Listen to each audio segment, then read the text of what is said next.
The entire emergency room went dead silent when Dr. Preston Gale grabbed the quiet nurse by the back of her collar and slammed her face first into a steel supply cabinet.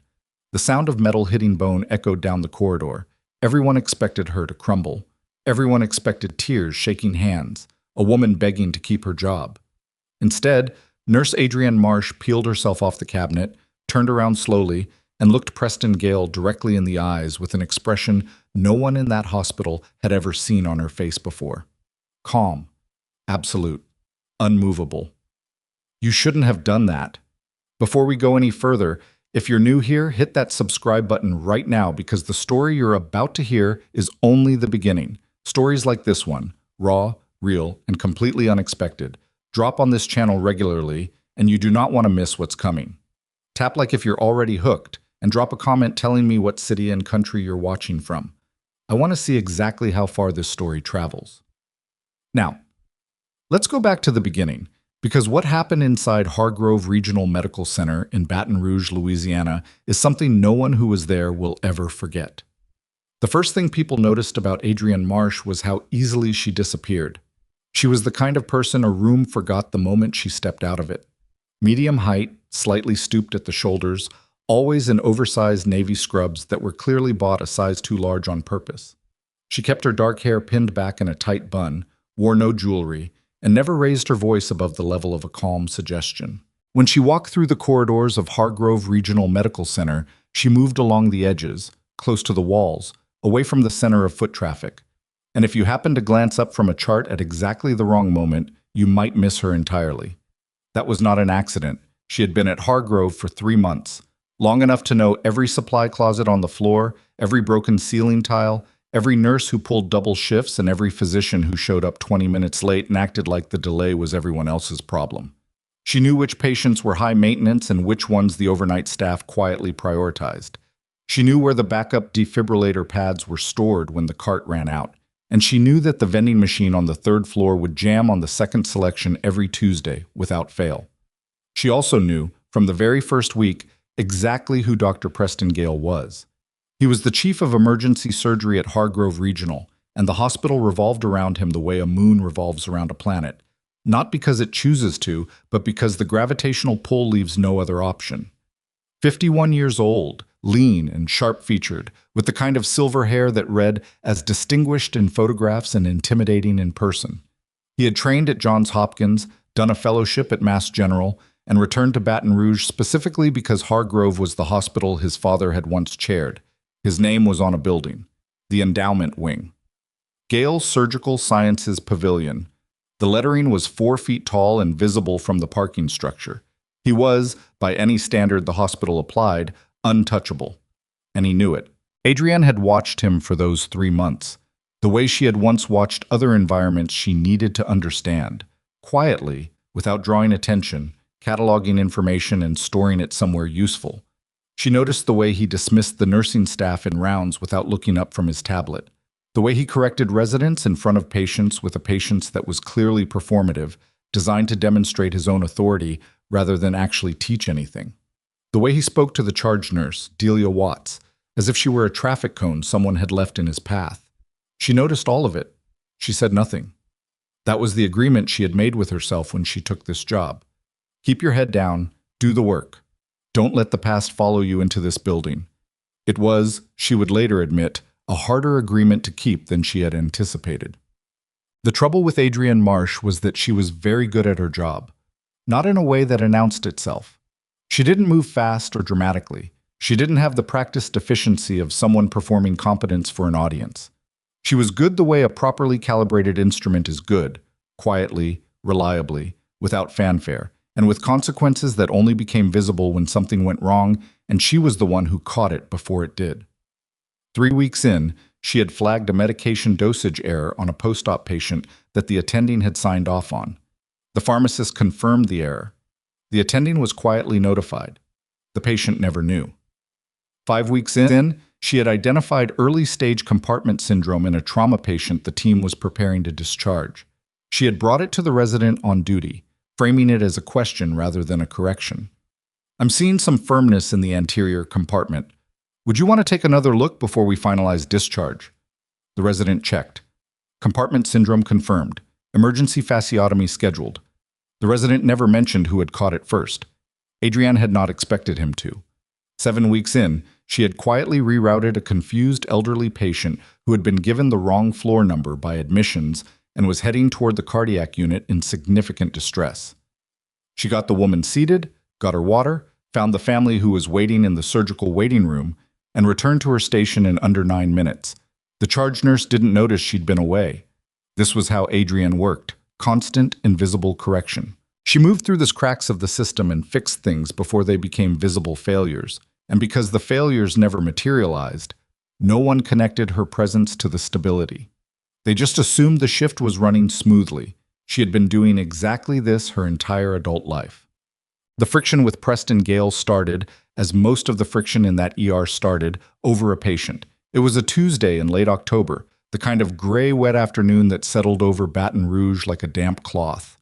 The ER was running at 112% capacity. Adrienne had seen the board when she came in for her noon shift, and she'd done a quiet mental inventory of what that meant for the next 6 hours. Short on curtained bays. Backup in radiology.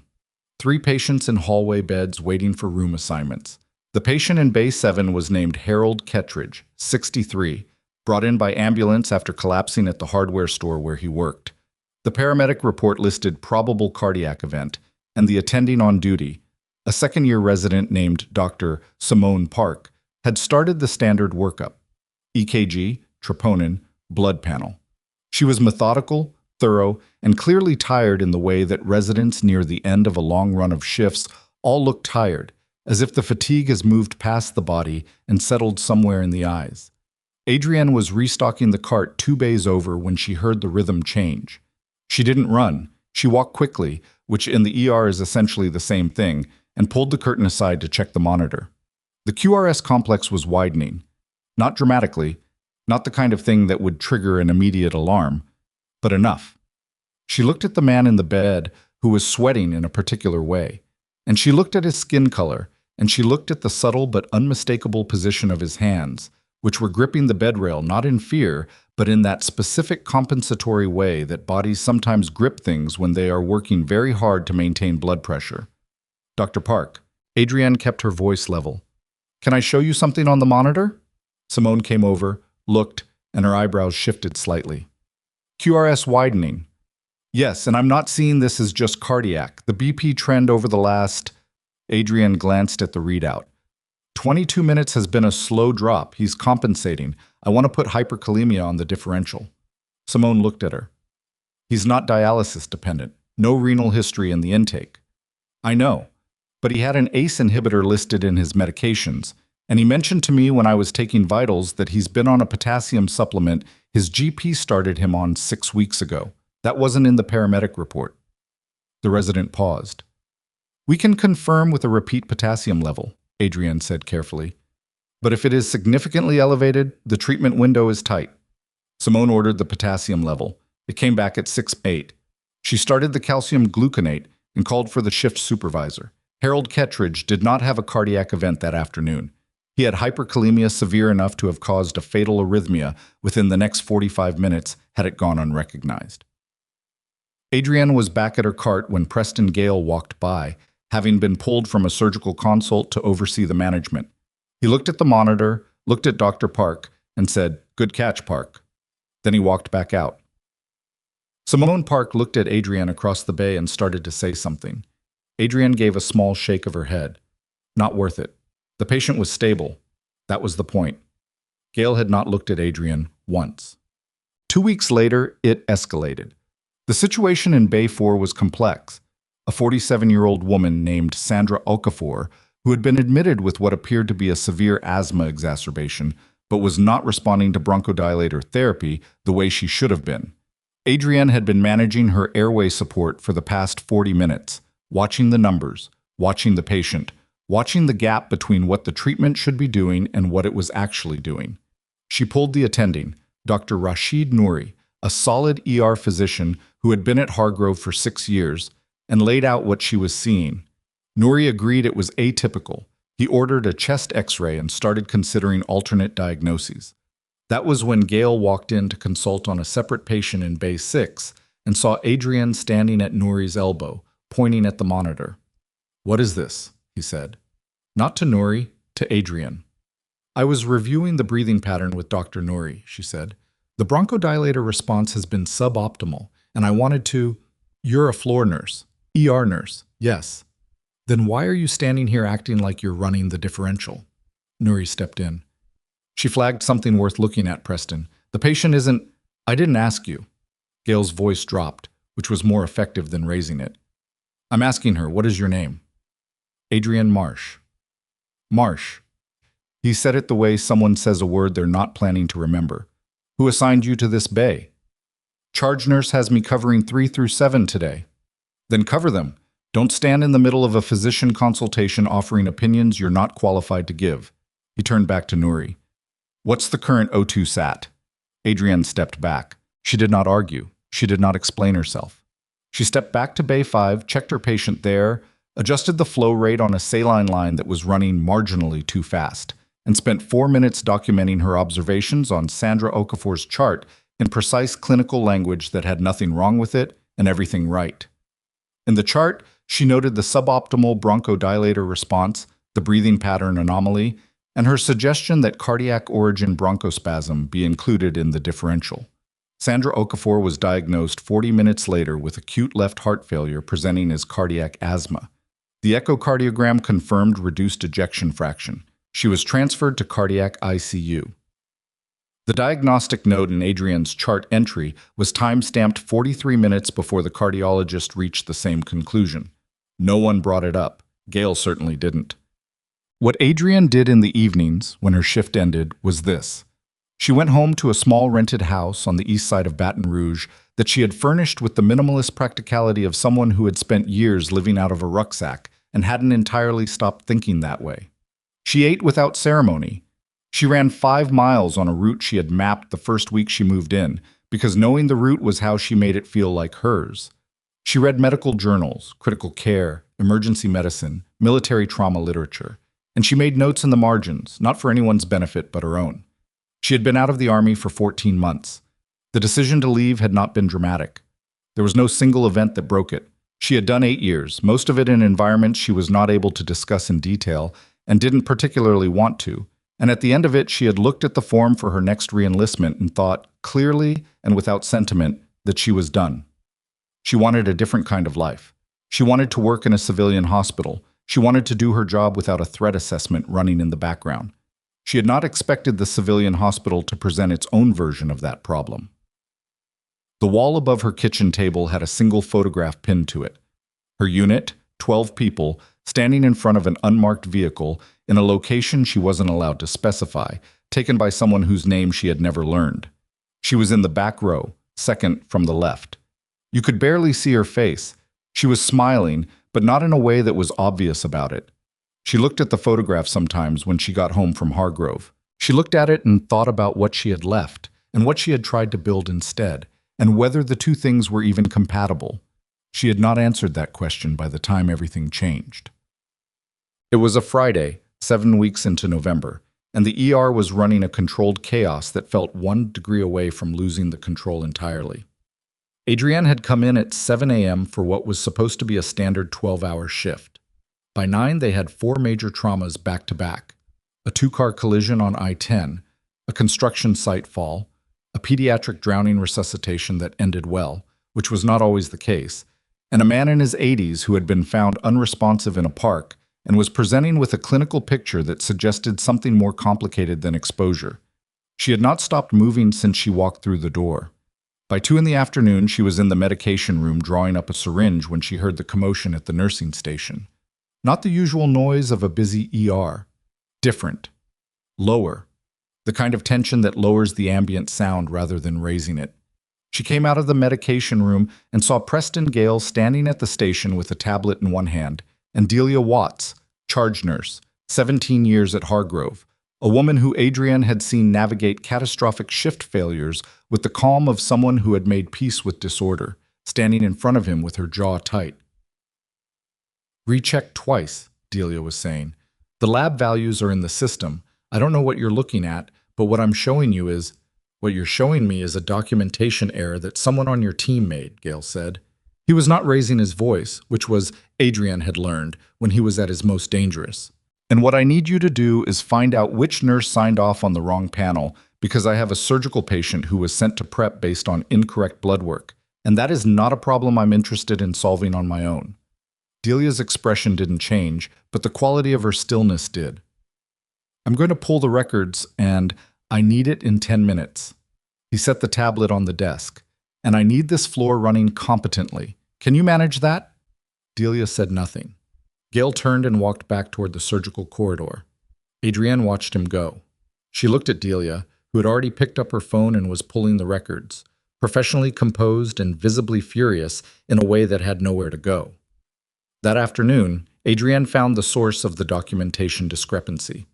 It was not a nurse's error. It was a transcription issue in the electronic records interface, a system glitch that had been reported to IT 6 weeks earlier and not yet resolved, resulting in panel results occasionally populating in the wrong patient file when two patients shared similar name formats. She documented this, sent it to IT, and copied the charge nurse. She did not copy Gale. She spent the last hour of her shift wondering if she should have. The assault happened on a Wednesday. Not because Wednesday was significant. It happened because Preston Gale was having a week that had been eroding his composure in small increments, and because Adrienne Marsh was standing in the corridor outside his surgical suite at the wrong moment, and because he had spent 3 months treating her like furniture and had never once adjusted that assessment. She was carrying a supply bin, IV bags, draw kits, a box of non-latex gloves, and she was heading to the supply room at the end of the hall when Gale came out of his suite mid-argument with someone on his phone, cut the corner too sharply, and nearly walked into her. He stopped. She had already stepped aside the way she always stepped aside. Marsh. He said her name like an accusation. Why are you standing in the middle of this corridor? I'm not standing. Are you back on this floor? I thought I made it clear that you were to keep your interventions to the bays you are assigned. You have been creating problems on this floor since you arrived. I haven't. I'm taking supplies to the storage room. I'm not in a surgical corridor. Don't correct me. She didn't say anything. She held the supply bin and waited for him to finish. He looked at her. Really looked at her, in the specific way that certain people look at those they have categorized as beneath contempt, rechecking to confirm the categorization. And something in the interaction snapped. What he did next was so quick that the two nurses at the end of the corridor almost didn't register what they were seeing. He reached forward, grabbed the back of her collar with one hand and the bun at the base of her neck with the other, and shoved her sideways into the supply cabinet mounted on the wall. The metal edge caught her cheekbone. The supply bin hit the floor. IV bags scattered. The two nurses at the end of the hall went completely still. Gale stepped back, already reaching for his phone again, as if the interaction had been a speed bump. Get this cleaned up, he said, without looking at her. And stay out of surgical corridors. He was already turning away when Adrienne straightened up. She did not put her hand to her face, though the pain was significant. She did not look at the nurses at the end of the hall. She looked at Preston Gale's back and, in a voice that was completely flat and entirely without panic, said, "You shouldn't have done that." He stopped walking. He turned. "What did you say?" "I said you shouldn't have done that." She bent down and picked up the supply bin, set it on her hip. "That's all." He stared at her for a moment, and something in her expression, the total absence of the fear he expected, confused him enough that he didn't respond. He turned and walked away. The two nurses at the end of the hall were staring at Adrienne. She looked at them once, briefly, and then began picking up the IV bags from the floor. Her hands were steady. Her face was already beginning to bruise where the cabinet had caught her. She finished collecting the supplies. She put them in the storage room. She returned to her assigned bays and completed the remainder of her shift. She documented the incident that evening in precise clinical language, with timestamps, the names of the two nurses who had been present, and a detailed description of the physical contact. She saved 4 copies. She sent one to a personal email address. She sent one to a legal contact whose number she had memorized 2 months ago, as a precaution she had hoped would be unnecessary. She did not file an immediate formal complaint through the hospital system. She had reasons for that. The formal complaint, when it did go in, 48 hours later, after she had let Gale operate under the assumption that the incident was buried, went simultaneously to 4 places: Hargrove's Nursing Administration Board, the State Medical Licensing Authority, the hospital's parent corporation oversight committee, and a name she had not given anyone in that building. By then, she had also pulled every documented patient safety concern she had logged in 3 months and organized them into a single folder: dates, chart references, outcomes, discrepancies, the medication error, the cardiac asthma case, the records interface glitch, 7 other incidents of smaller consequence that individually looked like administrative noise and collectively looked like something else entirely.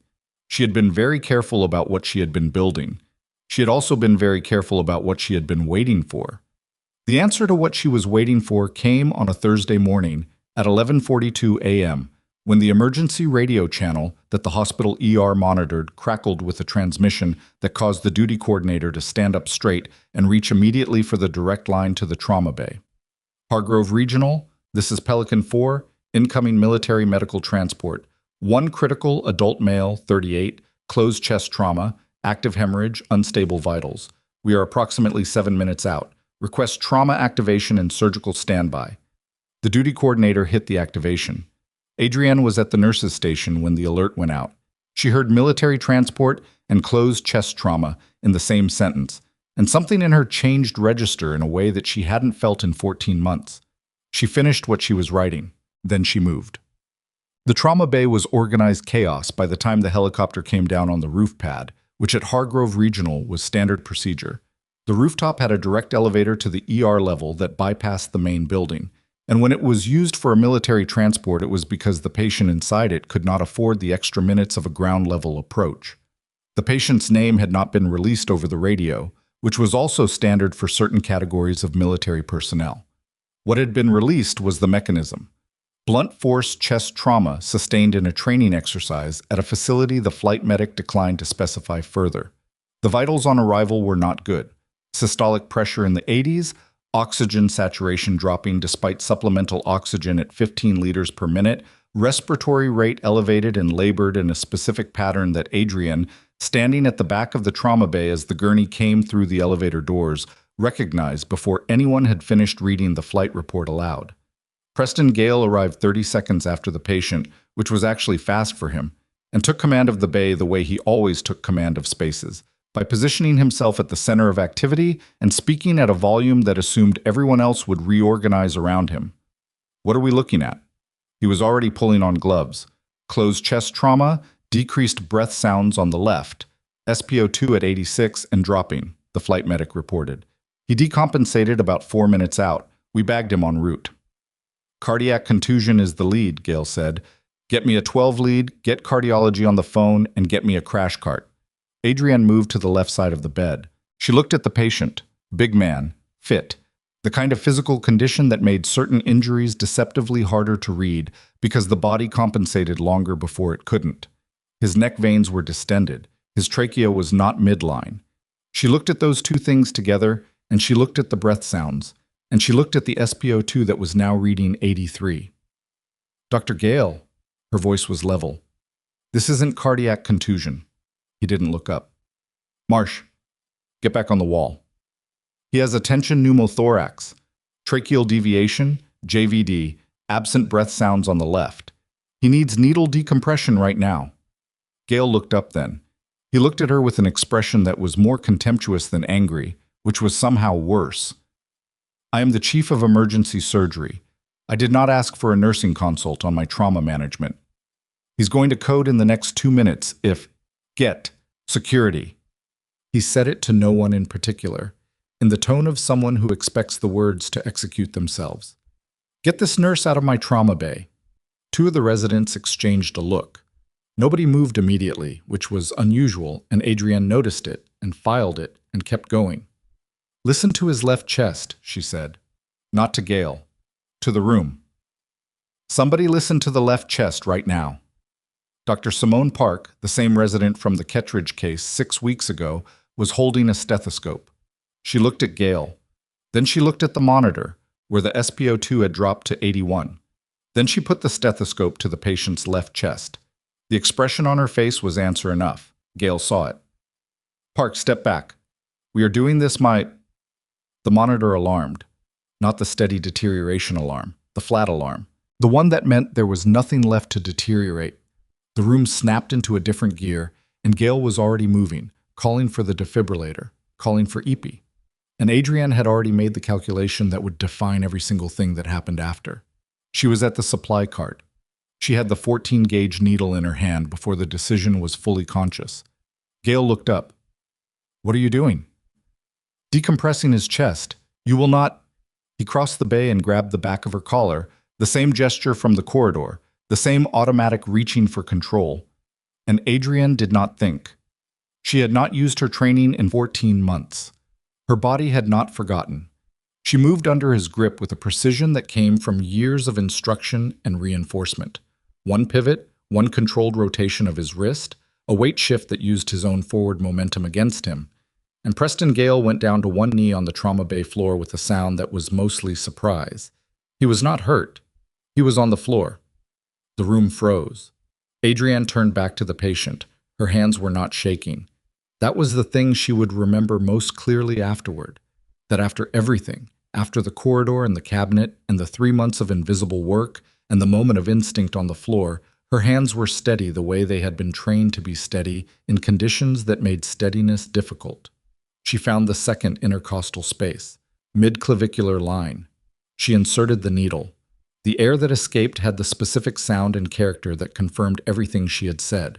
Tension pneumothorax, exactly as presented, exactly as she had identified in under 90 seconds of looking at a man she had never seen before in her life. The monitor changed. SpO2 climbed. 79, 84, 89, 93. The patient's chest expanded on both sides for the first time since he had entered the room. Preston Gale got up from the floor. He looked at Adrienne Marsh, at the needle still in place, at the numbers climbing on the monitor, at the flight medic who was exhaling slowly, at the residents who were not looking at him, and his face went through 3 or 4 expressions in rapid succession before landing on the one that was most available to him. Fury. "This nurse," he said, to no one and everyone, "just committed assault on a physician, in my trauma bay, in front of witnesses." His voice was completely controlled. "I want security, I want hospital administration, and I want police." The room was very quiet. Adrienne withdrew the needle with steady hands and disposed of it properly, because there was a patient in the bed who still needed care, and she was not done caring for him. "His name," she said, to the flight medic. "Do you have a name on this patient?" The flight medic looked at the ID tag on the man's wrist, then at the laminated card that had come with the transport documents, and then at Adrienne in a way that suggested he had just noticed something about her that changed the nature of the question. "Pemberton," the medic said. "Chief Warrant Officer Daniel Pemberton, Special Forces Medical Attachment." Adrienne looked at the man in the bed. He was breathing. His color was improving. Behind her, Preston Gale was on his phone, demanding security, demanding administration, demanding the things he demanded when the world had not organized itself to his expectations. The residents were managing Pemberton, doing what needed to be done now that the critical issue had been resolved, moving with the efficiency of people who understood what had just happened, even if they weren't ready to say it aloud. Adrienne stepped back from the bed. She stripped her gloves. She looked at her hands for a moment, steady as expected. And then she looked at the door of the trauma bay, where 2 security officers had just arrived and were looking at the situation with the confused caution of people who have been given instructions that no longer match the environment they've walked into. She looked at them. She looked at Gale, still on his phone. She looked at Pemberton, breathing on his own, SpO2 at 96 and climbing. She had known, from the moment the military transport was announced, that something was going to break open today. She had not known the shape it would take. She had not known it would involve a man with that specific designation, that specific attachment category. The kind of unit that would send certain people looking for answers about why one of their own had nearly died in a civilian hospital that should have been capable of keeping him alive. She had not known any of that. But she had known, with the same quiet certainty she applied to everything, that when the moment came, she would not be the one unprepared for it. Gale lowered his phone. He looked at her with an expression that had passed through fury and arrived somewhere colder. "You are done in this hospital," he said. "You are done in this city. I will make sure of it." Adrienne looked at him for a long moment.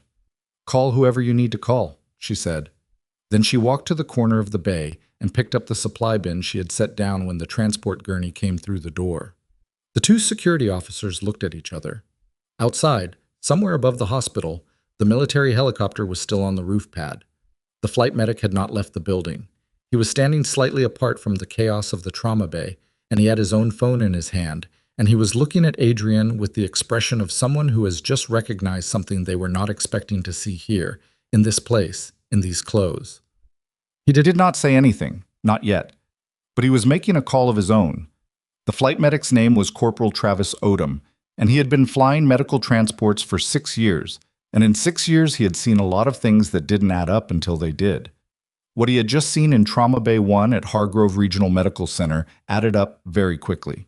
He stepped out of the bay while the security officers were still figuring out what they were supposed to do, and he walked to the far end of the corridor where the noise level dropped enough to make a phone call without shouting, and he dialed a number he had been given at the start of every transport mission involving personnel from Pemberton's unit. The number rang twice. This is Odom, Pelican 4. I just delivered Pemberton to Hargrove Regional. He's stable, but there's a situation at the hospital you need to know about. He described what he had seen in 45 seconds, economically, the way people who work in fast environments learn to communicate. He described the physician's initial management, the declining vitals, the nurse who had identified the correct diagnosis and been physically removed, attempted anyway, and what she had done in response, and what her hands had looked like when she did it. He paused. I don't know her name for certain, he said, but I know what I saw, and I know the difference between a civilian who got lucky and someone who has done that exact procedure before in worse conditions than this. Another pause. She moved like she was back somewhere, sir. You know what I mean. He listened. Yes, sir. I'll wait. He ended the call and stood in the corridor and watched through the bay window as the security officers spoke to Adrienne Marsh, who was listening to them with the expression of someone who has already made all the decisions she needs to make and is simply waiting for events to catch up. Inside the bay, the conversation with security was not a conversation so much as a slow-motion formality. There were two of them, older man named Garrett, younger man who hadn't introduced himself and kept looking at the monitor above Pemberton's bed as if confirming the patient was actually stable before committing to the situation. Garrett was doing the talking. Ma'am, Dr. Gale has requested that you accompany us while we sort this out. There's an allegation of— I know what the allegation is, Adrienne said. She picked up her badge from the counter where she'd set it when she pulled on exam gloves. I'm not refusing to come with you. I'd like to finish my documentation first. The documentation can wait. The documentation is part of patient care and it cannot wait. I need 4 minutes. Garrett looked at his partner. His partner looked at Pemberton, who was breathing on his own and had a stable oxygen saturation, and was not, by any observable measure, currently dying. The partner gave a small shrug that said, "This is above my pay grade in universal body language." Adrienne had already turned back to the computer terminal. She typed with the focused efficiency of someone who had learned long ago that the written record was the only version of events that survived unchanged. She documented the transport arrival, the initial presentation, the clinical indicators she had observed, the timeline of the decompression, and the patient's response. She noted the SpO2 readings with timestamps. She noted the positions of the staff in the bay at each decision point. She was thorough without being embellished, and she was done in 3 minutes and 40 seconds. She saved the file. She also, in the same motion, navigated to her personal documentation folder, a feature of the electronic record system that allowed nursing staff to maintain private notes pending formal submission, and confirmed that the folder still contained what she had put there over the previous 3 months. 41 separate entries, each one dated, each one cross-referenced to a patient chart. She logged out. All right, she said to Garrett, I'm ready. The administrator's conference room on the second floor of Hargrove Regional was a room designed to communicate institutional authority. Dark wood paneling, a long table with leather chairs, a wall of framed photographs showing the hospital's department chiefs and board members across 5 decades. Preston Gale's father appeared in 3 of them, the same severe expression at different ages, like a warning that had been there the whole time. Adrienne sat on one side of the table. Across from her were Garrett, the unnamed security officer, and the hospital's associate administrator for operations, a woman named Patricia Soule, who had arrived in a blazer that was slightly too formal for a Thursday afternoon, and carried a legal pad she hadn't written anything on yet. Beside Sol was a man Adrienne hadn't met before, early 50s, thin, wearing a tie that didn't quite match his suit, who had introduced himself as the hospital's legal counsel. They had been waiting for Preston Gale. He arrived 8 minutes late, which Adrienne suspected was intentional, and sat down without acknowledging her. "Let me be direct," he said, to Sol rather than to Adrienne. "This nurse physically assaulted a physician during a trauma activation. There are witnesses. I want her suspended pending termination, and I want a formal report filed with the state licensing board by end of business today." Sol made a note on her legal pad. "Dr. Gale, before we—" "I'm not finished." He put both hands flat on the table. "I also want it noted that this nurse interfered with my clinical management of a critical patient. Had she not introduced unnecessary chaos into that bay, we would have arrived at the correct treatment course through proper channels." The legal counsel looked at his own notes. "The patient's current status is stable. Yes, stable because my team managed him correctly once the disruption was removed." Gale didn't look at Adrienne. He was performing this, she realized, for the room. This was not a conversation, it was a construction. He was building a version of events while the materials were still fresh, while the witnesses were still inside the building, while she was sitting across from him without legal representation or anyone who knew her outside these walls. "I want this resolved today." Sol turned to Adrienne. "Miss Marsh, do you want to speak to what happened?" "Yes," Adrienne said. She had thought about what she would say in this room. She had thought about it during the elevator ride up, and during the 8 minutes she sat waiting for Gale, and during his opening statement, and she had concluded that the most effective version was also the simplest one. "Dr. Gale physically grabbed me on Wednesday in the surgical corridor," she said. "I have documentation of that incident, timestamps, witness names, photographs of the resulting bruise. I have that documentation in a submission that went to Nursing Administration, the State Medical Licensing Authority, the Parent Corporation Oversight Committee, and one additional party approximately 48 hours ago." Sol's pen stopped moving. "Today, in the trauma bay, Dr. Gale grabbed me a second time while I was performing an emergency medical procedure on a critically deteriorating patient. I responded with a defensive action I was trained to execute, and I returned immediately to the patient, who was in cardiac arrest. The decompression resolved a tension pneumothorax that had not been identified under Dr. Gale's initial management. The patient is now stable." She paused. "Those are the facts. I'm happy to answer questions." The legal counsel was writing very quickly. Sol was looking at Gale, who was looking at Adrienne with an expression that had left fury behind and arrived somewhere that was harder to read. "You filed a complaint Wednesday," Sol said slowly. "Wednesday evening. And you didn't notify—" "I notified the parties I was required to notify under the hospital's policy and under state law. I also notified one additional party who is not part of the hospital's administrative structure." She folded her hands on the table. "I assumed that would be the cleanest way to establish a contemporaneous record before today's events occurred." The legal counsel stopped writing. He looked up at her. "You anticipated today's events." "I anticipated that the situation would escalate," Adrienne said. "I didn't know the shape it would take." The room was quiet for a moment. Gale leaned forward. "Who is the additional party you notified?" Adrienne looked at him steadily. "That'll become clear." It became clear faster than even she had expected. She was still in the conference room. Sol had asked her to wait, while the legal counsel made a phone call, and Gale stepped out, presumably to do the same, when her own phone buzzed in her pocket. She glanced at the screen under the table. The text was from a number she recognized. 4 words. "Asset confirmed. Moving now." She put the phone away. 20 minutes later, the conference room door opened and a woman Adrienne had never seen entered without knocking. 40s, athletic build, civilian clothes that fit the way civilian clothes fit on people who don't usually wear them, meaning slightly wrong, slightly too deliberate. She had a federal identification credential in a leather holder which she set on the table without ceremony. Special Agent Dara Mossfield, Defense Criminal Investigative Service. She pulled out a chair and sat down, not at one of the sides, but at the head of the table, which was where Sol had been sitting. Sol had relocated to the wall. "I'm going to need everyone to stay in the building for the next hour. I have 2 colleagues coming in through the main entrance and 1 through the loading dock, and I'd appreciate it if hospital security cooperated with their access. Garrett, still in the corner, said, I need to call my supervisor. Your supervisor has already been contacted.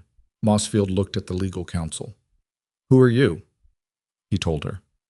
Okay, you're going to want to call whoever handles your malpractice exposure before you say anything else in this room. She looked at Adrienne. Marsh. Agent Mossfield. You want to walk me through the last 3 months?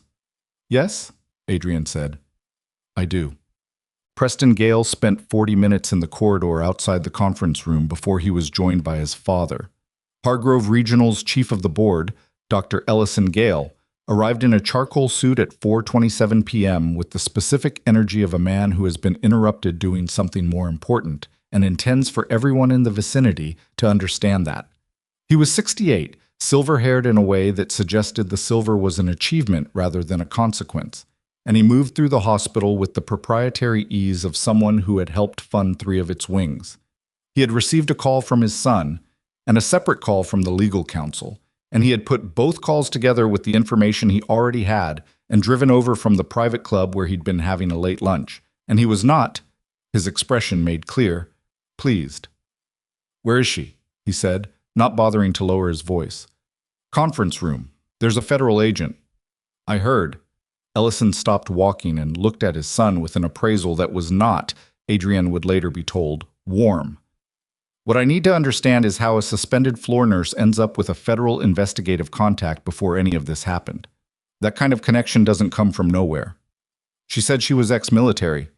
She said, Did you check? Preston's jaw tightened. HR did a standard background check when she was hired. Nothing flagged. Nothing flagged, Ellison repeated. He said it with the particular contempt of someone for whom that phrase represents an institutional failure rather than a reasonable answer.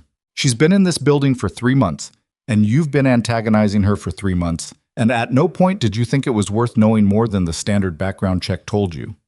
She's a floor nurse. She was a floor nurse. Ellison straightened his cuffs.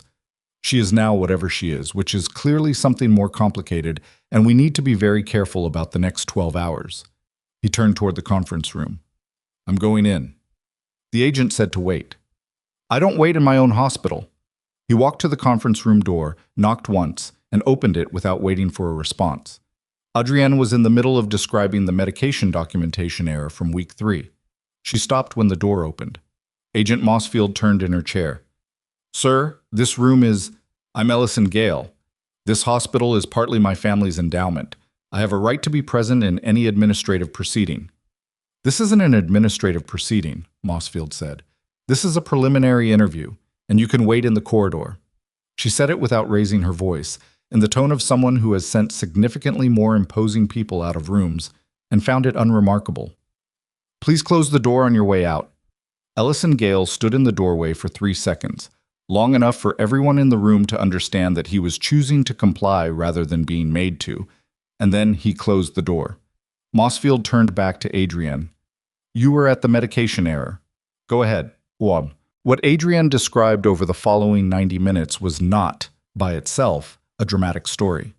That was what made it effective. It was a series of small incidents, each one individually explainable. Each one individually, the kind of thing that happened in busy hospitals with overworked staff and inadequate documentation systems, and physicians who had not been challenged in so long that they had stopped expecting to be. A medication error here. A misdiagnosis there. A records interface glitch that had been reported and not resolved. A pattern of documentation that showed certain patient outcomes associated with Dr. Preston Gale's direct management that were statistically unusual, not in a way that was immediately visible, but in a way that became visible when you organized 3 months of nursing observations into a single chronological record and looked at it as a whole. Adrienne had organized them into a single chronological record. She had also, she explained, been doing something that was not part of her official job description. She had been quietly maintaining contact with 2 former patients who had approached her outside the hospital. Not solicited, not organized, simply conversations that happened because she was present and they needed someone to tell things to. Both patients had described experiences with Dr. Preston Gale's surgical care that had resulted in outcomes that didn't match what they had been told to expect. One had signed a settlement agreement she didn't fully understand. One had not, and was still waiting for answers he hadn't gotten. Mossfield made notes. She asked specific questions. She did not express surprise at any of it, which told Adrienne something about what the investigation already knew before today. The additional party you notified Wednesday, Mossfield said. That was my office. Through a contact I knew from a previous posting, Adrienne said. I wasn't sure the notification would result in anything. I needed to establish the record regardless. Previous posting. Mossfield looked at her. You want to tell me what that means? My service record is classified at a level I'm not authorized to discuss in this room, Adrienne said. The relevant parts can be requested through the appropriate channels. My contact at your office knows who to call. Mossfield looked at her for a long moment. All right, she said. Let's talk about today. Chief Warrant Officer Daniel Pemberton regained consciousness at 6:18 p.m. He was in the ICU by then, transferred up from the trauma bay once he was stable enough to move, with a chest tube in place and a blood pressure that had climbed back to something his body recognized as normal. The flight medic, Odom, had stayed at the hospital the entire time, not in any official capacity, just present in the way that unit personnel sometimes stayed when one of their own was in an unfamiliar facility and there was no one else from the team on the ground yet. When Pemberton opened his eyes, the first thing he said was, "Did they get the pneumo?" Odom, sitting in the chair beside the bed, said, "Yeah, they got it." "Who?" Pemberton's voice was rough from the tube that had been in his airway. "Nurse." Odom leaned forward, forearms on his knees. "A nurse got it." Pemberton processed that for a moment. "Doctor miss it?" "Doctor missed it." Another pause. Pemberton's eyes moved to the ceiling. "She okay?" Odom glanced at the door. "That's complicated right now." "What kind of complicated?" "The doctor is trying to have her arrested." Pemberton turned his head and looked at Odom with the specific expression of a person who has spent years in environments where clarity is the difference between a good outcome and a bad one, and has therefore developed a very low tolerance for situations that should be simple and are not. "She saved my life." "I know." "Then why is she—" "I said it's complicated." Odom sat back. "But it's being worked on. There's a federal agent in the building." Pemberton closed his eyes. I was still pale, still carrying the physical cost of what had happened to him in the past 6 hours. But the quality of his stillness had changed to something more deliberate. "What's her name, the nurse?" "Marsh. Adrienne Marsh." Something shifted in Pemberton's expression that Odom noticed and couldn't immediately interpret. "You know that name?" Odom said. "Get me a phone," Pemberton said. "You just came out of a—" "Odom, get me a phone."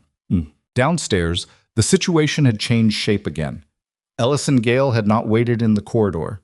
He had gone to his son's office. Preston kept an office on the 3rd floor, separate from the surgical suite, a room with a view of the hospital's east courtyard, and made a series of phone calls that included the hospital's public relations director, a state senator whose campaign he had contributed to, and a law firm in New Orleans whose specific expertise was institutional crisis management. By 7 p.m., there was a draft press statement in 3 people's email inboxes that described today's events at Hargrove Regional in terms that did not mention a misdiagnosis, a tension pneumothorax, or a nurse who had correctly identified what a chief surgeon had not. It described instead an incident in which a nursing staff member with an undisclosed military background had behaved erratically and violently during a trauma activation, resulting in a formal complaint and pending suspension. The words "unstable" and "traumatized veteran" appeared in the 3rd paragraph. The statement was ready to go. It needed only the right moment, which Ellison Gale intended to manufacture at a press event. He had already asked the PR director to schedule for the following morning. He did not know, when he approved the draft, that one of the 3 people who received it had forwarded it within 12 minutes to a specific email address that Agent Mossfield had provided before the conference room meeting ended. The person who had forwarded it was not someone Ellison Gale would have suspected. She was a records administrator named Bridget Osei, who had worked in the hospital's document management office for 11 years, and who had been waiting for a reason to forward something to someone outside Hargrove Regional's walls for approximately 3 of those 11 years. She had watched things disappear from the record system. Not obviously. Not the kind of deletion that left a gap where a gap shouldn't be. The careful kind. The kind that required someone who understood the system's architecture, someone with administrative override access, someone who knew that the audit trail for certain document types had a 48-hour replication delay that created a window. She had never been able to prove it was intentional. She had never been able to prove anything was connected to anything else.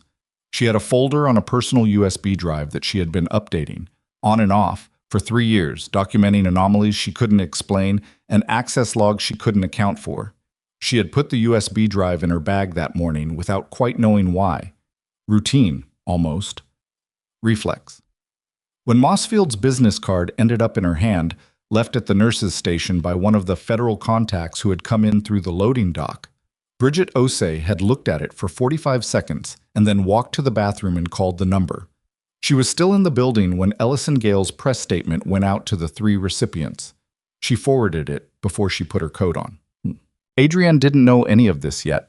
She was in a small office off the main administrative suite that someone had temporarily made available. Not an interrogation room, not a holding situation, just a space to sit while the various moving parts resolved themselves. She had been told she was not under arrest. She had been told her nursing credentials had not been formally suspended yet, pending review. She had been told to stay available. She sat in a chair beside a window that looked out over the hospital's east parking structure, and she thought about Pemberton in the ICU, and she thought about the needle in her hand and the sound the air made when it escaped his chest, and she thought about the specific quality of the monitor alarm that had preceded all of it. She also thought about something Ellison Gale had said in the hallway outside the conference room. Not to her, to his son, but she had heard it through the door, which had not been as well sealed as he probably assumed. She's been in this building for 3 months, and you've been antagonizing her for 3 months, and at no point did you think it was worth knowing more than the standard background check told you. What the standard background check showed was Adrienne L. Marsh, 34 years old, licensed RN, 8 years military service, honorable discharge, no criminal record. Employment gap of 14 months between discharge and hire, listed as personal leave. What it did not show was accessible to anyone, but only with the right clearance and the right reason to look. She had chosen this carefully. The name she used, the discharge category, the specific wording of her service description. Not to deceive. All of it was true, technically, just not complete.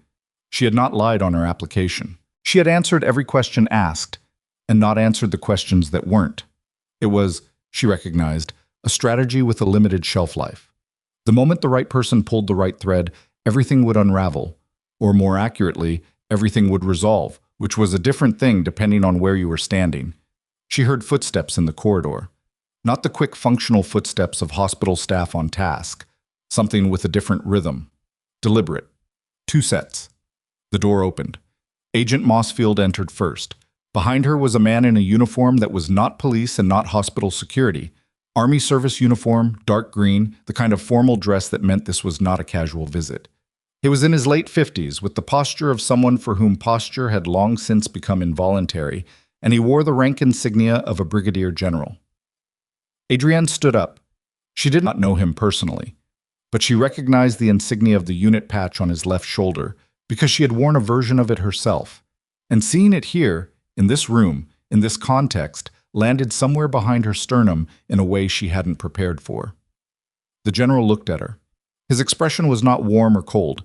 It was the expression of someone doing a job and doing it carefully. Sergeant First Class Marsh, he said, not nurse, not Ms. The rank she had held when she left. Sir, she said, I'm Brigadier General Thomas Waverly. I've been asked to come down here by someone who would like to speak with you, and who is currently unavailable to do so in person. He paused. Chief Warrant Officer Pemberton sends his regards. The room was quiet. Mossfield looked at Adrienne. The request for your service record came through approximately 2 hours ago, she said. The relevant portions have been reviewed by my office. Adrienne waited. Your record, Mossfield continued, describes a special operations combat medic with 8 years of service across 4 deployments in classified theaters.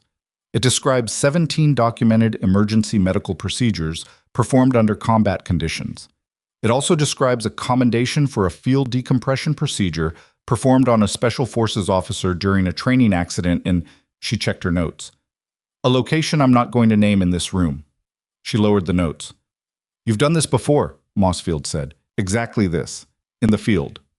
Yes, Adrienne said. And you didn't say any of this when Gail was challenging your credentials in the trauma bay. Adrienne looked at her steadily. No. Why not? She thought about it for a moment. The honest answer was complicated, and the complicated answer was honest, and she had learned that those two things were not always compatible in situations like this one. But Mossfield was looking at her with the directness of someone who would recognize a partial answer, so she gave the full one. Because it wasn't the point, she said. Whether I had the credentials or the experience or the history, none of that changes what was visible in that patient. The tracheal deviation, the JVD, the absent breath sounds. You don't need a classified service record to see what was right in front of everyone in that room. She paused. What I needed was the patient to not die. My biography had nothing to do with that. Waverly looked at her for a long moment. Something in his expression shifted fractionally. There's a conversation we need to have, he said, about what happens next. Not tonight, but soon. He glanced at Mossfield. My understanding is that you're free to go home this evening. Is that correct? Mossfield nodded. We have what we need from Ms. Marsh for now. Dr. Gale is currently with his attorney. There will be follow-up. All right. Waverly turned back to Adrienne. Don't go far. I'm not going anywhere, she said. Waverly nodded once, the tight economy of a person for whom nods served the same function as sentences. And then he and Mossfield stepped out together, leaving her alone in the small office again with the window and the parking structure and the fading light. She sat back down. Her cheek still ached where the cabinet had caught her the day before. She pressed 2 fingers against it lightly, not to check the injury, just to confirm it was still there, still real, still part of the same sequence of events that had somehow led from a gray Wednesday corridor to a federal agent and a brigadier general in a room where she had expected to spend the night being processed for assault. She was going home. She had not fully expected that. She reached for her bag and found, at the bottom of it, the folded envelope she had put there 48 hours ago as a precaution she'd hoped would be unnecessary. The second copy of her documentation, the physical one, the backup for the backup. She held it for a moment without opening it. She heard footsteps again in the corridor, heavier than before, multiple sets. Then a voice she recognized as Ellison Gale's, somewhere down the hall, not his usual controlled register, sharper. The sound of someone who has just been told something they did not expect. She waited. The footsteps moved past her door without stopping. Then her phone buzzed. A text from a number she didn't recognize, but the area code was Washington, and the message was 3 lines long, and when she read it twice, slowly, and then she set the phone face down on her knee and looked out the window at the parking structure and the last narrow band of orange along the horizon where the sun had been. The message said, "Your record has been reviewed at the appropriate level. The matter is no longer local. Ellison Gale's office received a document request from federal investigators 40 minutes ago covering surgical records, settlement agreements, and financial accounts spanning 11 years. He has been advised not to leave the state. His attorney has been notified. This is no longer about today." She turned the phone over and read it a third time. "This is no longer about today." Down the hall, Ellison Gale's voice rose briefly above the ambient sound of the corridor, a single word, sharp and disbelieving, and then dropped again behind what was presumably the sound of his attorney's hand on his arm, pulling him back from whatever edge he'd been walking toward. Adrienne put the phone in her bag. She picked up the envelope and held it for another moment, and then she put it back in the bag too. She zipped it. She stood up and put the bag on her shoulder. She walked to the door and opened it. The corridor outside was busy in a specific way, not the purposeful traffic of a functioning hospital floor, but the unsettled motion of an institution that has just realized the ground has shifted and has not yet figured out in which direction. 3 people in suits she didn't recognize were moving toward the administrative suite. One of them was carrying a document box. 2 hospital staffers stood against the far wall with the stunned stillness of people watching something happen that they're not sure is real. And at the far end of the corridor, near the elevator bank, Bridget Osei, the records administrator Adrienne had spoken to exactly twice, briefly, in the context of the interface glitch she'd reported 6 weeks ago, was standing with a USB drive in her hand and Agent Mossfield's business card, looking at the card like she was still deciding. Adrienne watched her for a moment. Bridget looked up, met her eyes across 30 feet of corridor. Then Bridget looked back down at the business card. She took a breath, and she walked toward the elevator, toward Mossfield's people, toward whatever came next for someone who had been holding something too long and had finally found a reason to let it go. Adrienne watched her go. Then she walked to the stairwell and took the stairs down to the first floor and walked out of the hospital into the cooling evening air of Baton Rouge. And she stood on the sidewalk outside the main entrance for a moment, not moving, just breathing. Her phone buzzed again. This time the number was Preston Gale's. She knew it because he'd called her personal number twice in the past month, both times to leave clipped voicemails about documentation errors that turned out to be his own. She stared at his name on the screen. She let it go to voicemail. Then the phone buzzed a third time, and this number she did not recognize at all, and the area code was not Washington. It was a Virginia exchange, the kind that could mean a dozen things or one very specific thing, and when she answered it, the voice on the other end said her name in a way that made the hair on the back of her neck stand up. Not her last name. Not Marsh. Her first name, the one she hadn't heard from anyone outside her own head in 14 months. The voice said, "Adrienne," and she stopped breathing for a second. Because she knew that voice. She knew it from a location she wasn't allowed to name, from a period she had spent 14 months trying to move away from a person she had not spoken to since the day she handed in her forms and walked off the base with a bag on each shoulder and did not look back. "You have a problem," the voice said, "and it's bigger than what happened today." She stood on the sidewalk outside Hargrove Regional Medical Center in the cooling evening air, and the last orange band on the horizon disappeared, and the streetlights came on one by one, and she said very quietly, "Tell me." The voice on the phone belonged to Captain Nora Selleck. Not her current rank. Adrienne didn't know her current rank, because the last time they had spoken, Selleck had been a captain, and in the 14 months since, Adrienne had made a deliberate practice of not knowing things about the world she had left. But the voice was unmistakable, low, precise, with the habit of placing emphasis on the word that mattered in a sentence, rather than the word that felt natural, which was something Adrienne had noticed on the first day they met and had never stopped noticing. "Walk away from the building entrance," Selleck said. "Find somewhere without foot traffic." Adrienne was already moving. She crossed the hospital's main drop-off loop and walked along the edge of the parking structure toward the rear lot, where the lights were sparser and the evening staff smokers usually congregated but hadn't yet. She stopped beside a concrete pillar.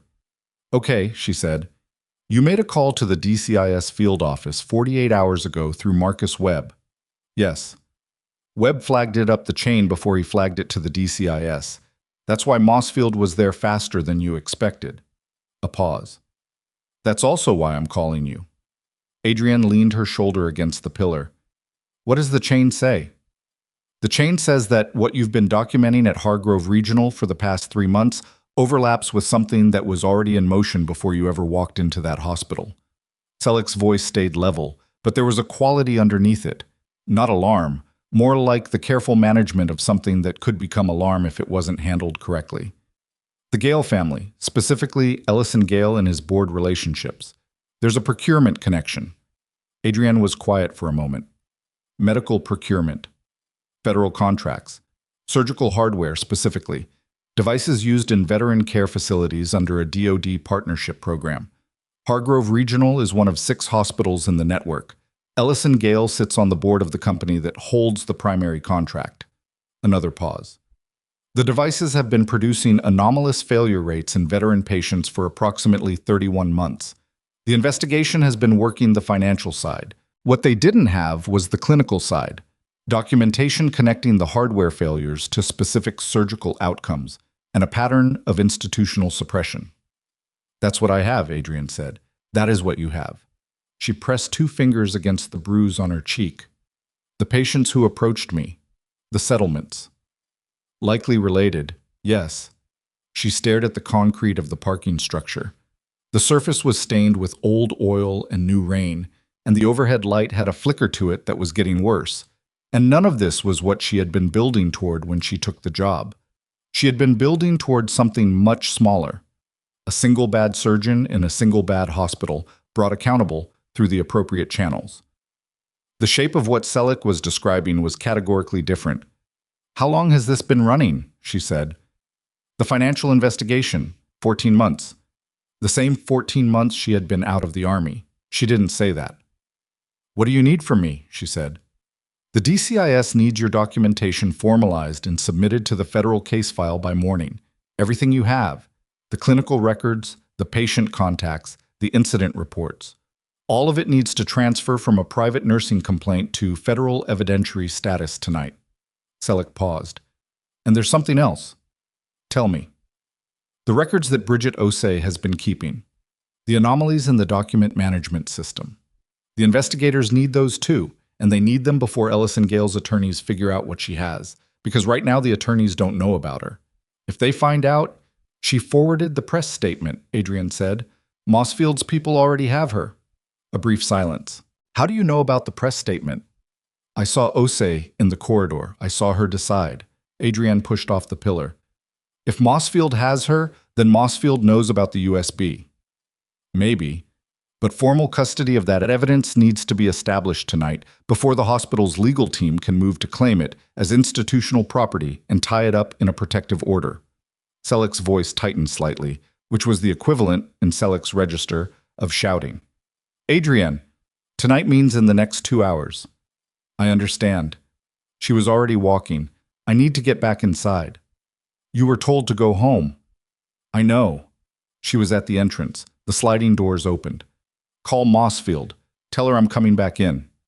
Mossfield was not pleased, which she communicated in the specific way of federal investigators who have been doing a job for a long time and have learned that displeasure is most effectively expressed through a very still face and a very controlled silence. I told you to go home, she said. I know. Adrienne was standing in the administrative corridor again, 15 minutes after she'd left it. Osei's USB drive. Does your office have formal custody of it yet? Mossfield's expression didn't change, but her stillness shifted quality. Why? Because if it hasn't been formally logged into evidentiary custody, the hospital's legal team can argue it's institutional property and file for a protective order that ties it up for months. Is it logged? A pause. My colleagues are with Ms. Osei now. That's not an answer. Another pause, longer. The logging process requires a physical chain of custody form and a witness signature, Adrienne said. I know, I filled them out. Do you have the form with you, or does it need to come from your vehicle? Mossfield looked at her for a moment that contained about 6 different assessments. Come with me, she said. Bridget Osei was in a second-floor conference room with 2 of Mossfield's colleagues, a young agent named Ferris, who had the alert exhaustion of someone 2/3 through a very long day, and an older woman who had been introduced only as a forensic document specialist, and who was examining the USB drive's contents on a laptop with the focused absorption of someone doing a jigsaw puzzle at speed. Bridget herself was seated at the table with a cup of coffee she hadn't touched, and the expression of someone who has made a large, irreversible decision and is now waiting to find out what it costs. She looked up when Adrienne came in. Some of the tension in her face eased, fractionally, the way tension sometimes eases when a person you recognize enters a room full of strangers. You came back, Bridget said. I came back. Adrienne sat down across from her. How are you doing? I've been better. A small, dry sound that wasn't quite a laugh. 11 years I've been sitting on some version of this. 11 years. She looked at the laptop where the forensic specialist was moving through files with practiced efficiency. I kept telling myself there wasn't enough, that it wasn't conclusive, that if I brought it to someone and it turned out to be nothing, I'd lose my job and it would have been for nothing. It's not nothing, Adrienne said. I know that now. Bridget wrapped both hands around the coffee cup. How did you know? When you started here, how did you know something was wrong? Adrienne thought about the honest answer, which was that she hadn't known something was wrong. Specifically, she had known that something felt wrong, which was a different kind of knowledge, the kind that lived in pattern recognition rather than fact. 8 years of working in environments where the gap between what people said and what was actually happening could get people killed had calibrated her to notice that gap, whether she was looking for it or not. I noticed things that didn't resolve, she said, and I wrote them down. Bridget nodded slowly. That's all I did. I just wrote them down. That's enough, Adrienne said. That's usually enough. The chain of custody form was completed at 8:47 p.m. The USB drive was formally logged. Ferris signed. Mossfield countersigned. The forensic specialist began the formal imaging process that would produce a court-admissible copy of the drive's contents. Adrienne submitted her documentation package to the federal case file at 9:12 p.m., transferring 41 nursing incident reports, 3 patient contact summaries, 2 photograph files, and the timestamped drafts of all 4 Wednesday complaint submissions. She did this at a terminal in the conference room while Mossfield stood behind her and Bridget Osei sat across the table and drank her coffee, which had gone cold, but which she was drinking anyway. At 9:31 p.m., Agent Ferris came back into the room with the expression of someone carrying information that is going to change the shape of the evening. "We have a problem," he said. But the problem was this. The hospital's primary server room was in the basement of the Gale Surgical Sciences Pavilion, the endowment wing, the building with the 4-foot lettering. The server room maintained the electronic records backup for the entire hospital network, including 7 years of surgical records, settlement documentation, financial transfers, and administrative communication. Required a Level 3 access badge to enter. Ellison Gale held a Level 3 access badge. He had held one for 22 years since the wing was built, a courtesy extended by the hospital board as a condition of the Gale family's endowment agreement. At 9:17 p.m., the access log showed that someone had entered the server room using Ellison Gale's badge. Ellison Gale himself, according to the front desk log, had left the building at 8:55 p.m. Someone had his badge, and that person was in the server room right now, and the federal investigators did not yet have a warrant specific enough to cover the servers, which meant that if the records were being wiped, there was a window, a short one, in which the investigators could do nothing about it under the current legal parameters. Ferris had already called the duty judge for an emergency warrant. The duty judge was reviewing it. The estimate was 45 minutes. "We don't have 45 minutes, Mossfield said. "I know." "Can we get the hospital administration to revoke access?" "I've been trying to reach the associate administrator. She's not answering." Mossfield turned. "Where's Sol?" Nobody answered immediately, which was its own kind of answer. Adrienne was already on her feet. "The server room. Which part of the basement?" Ferris looked at her. "You can't. Which part?" "North end of the pavilion sub-basement, but without a badge. What's the maintenance access point?" Another look, this one involving Mossfield. Then, "East stairwell. There's a utility corridor.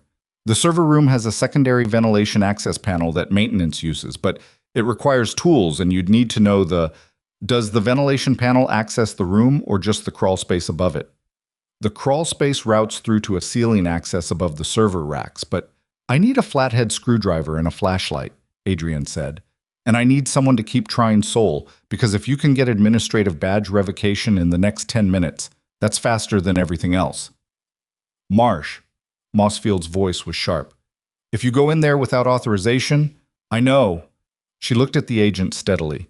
"Call it what you need to call it afterward.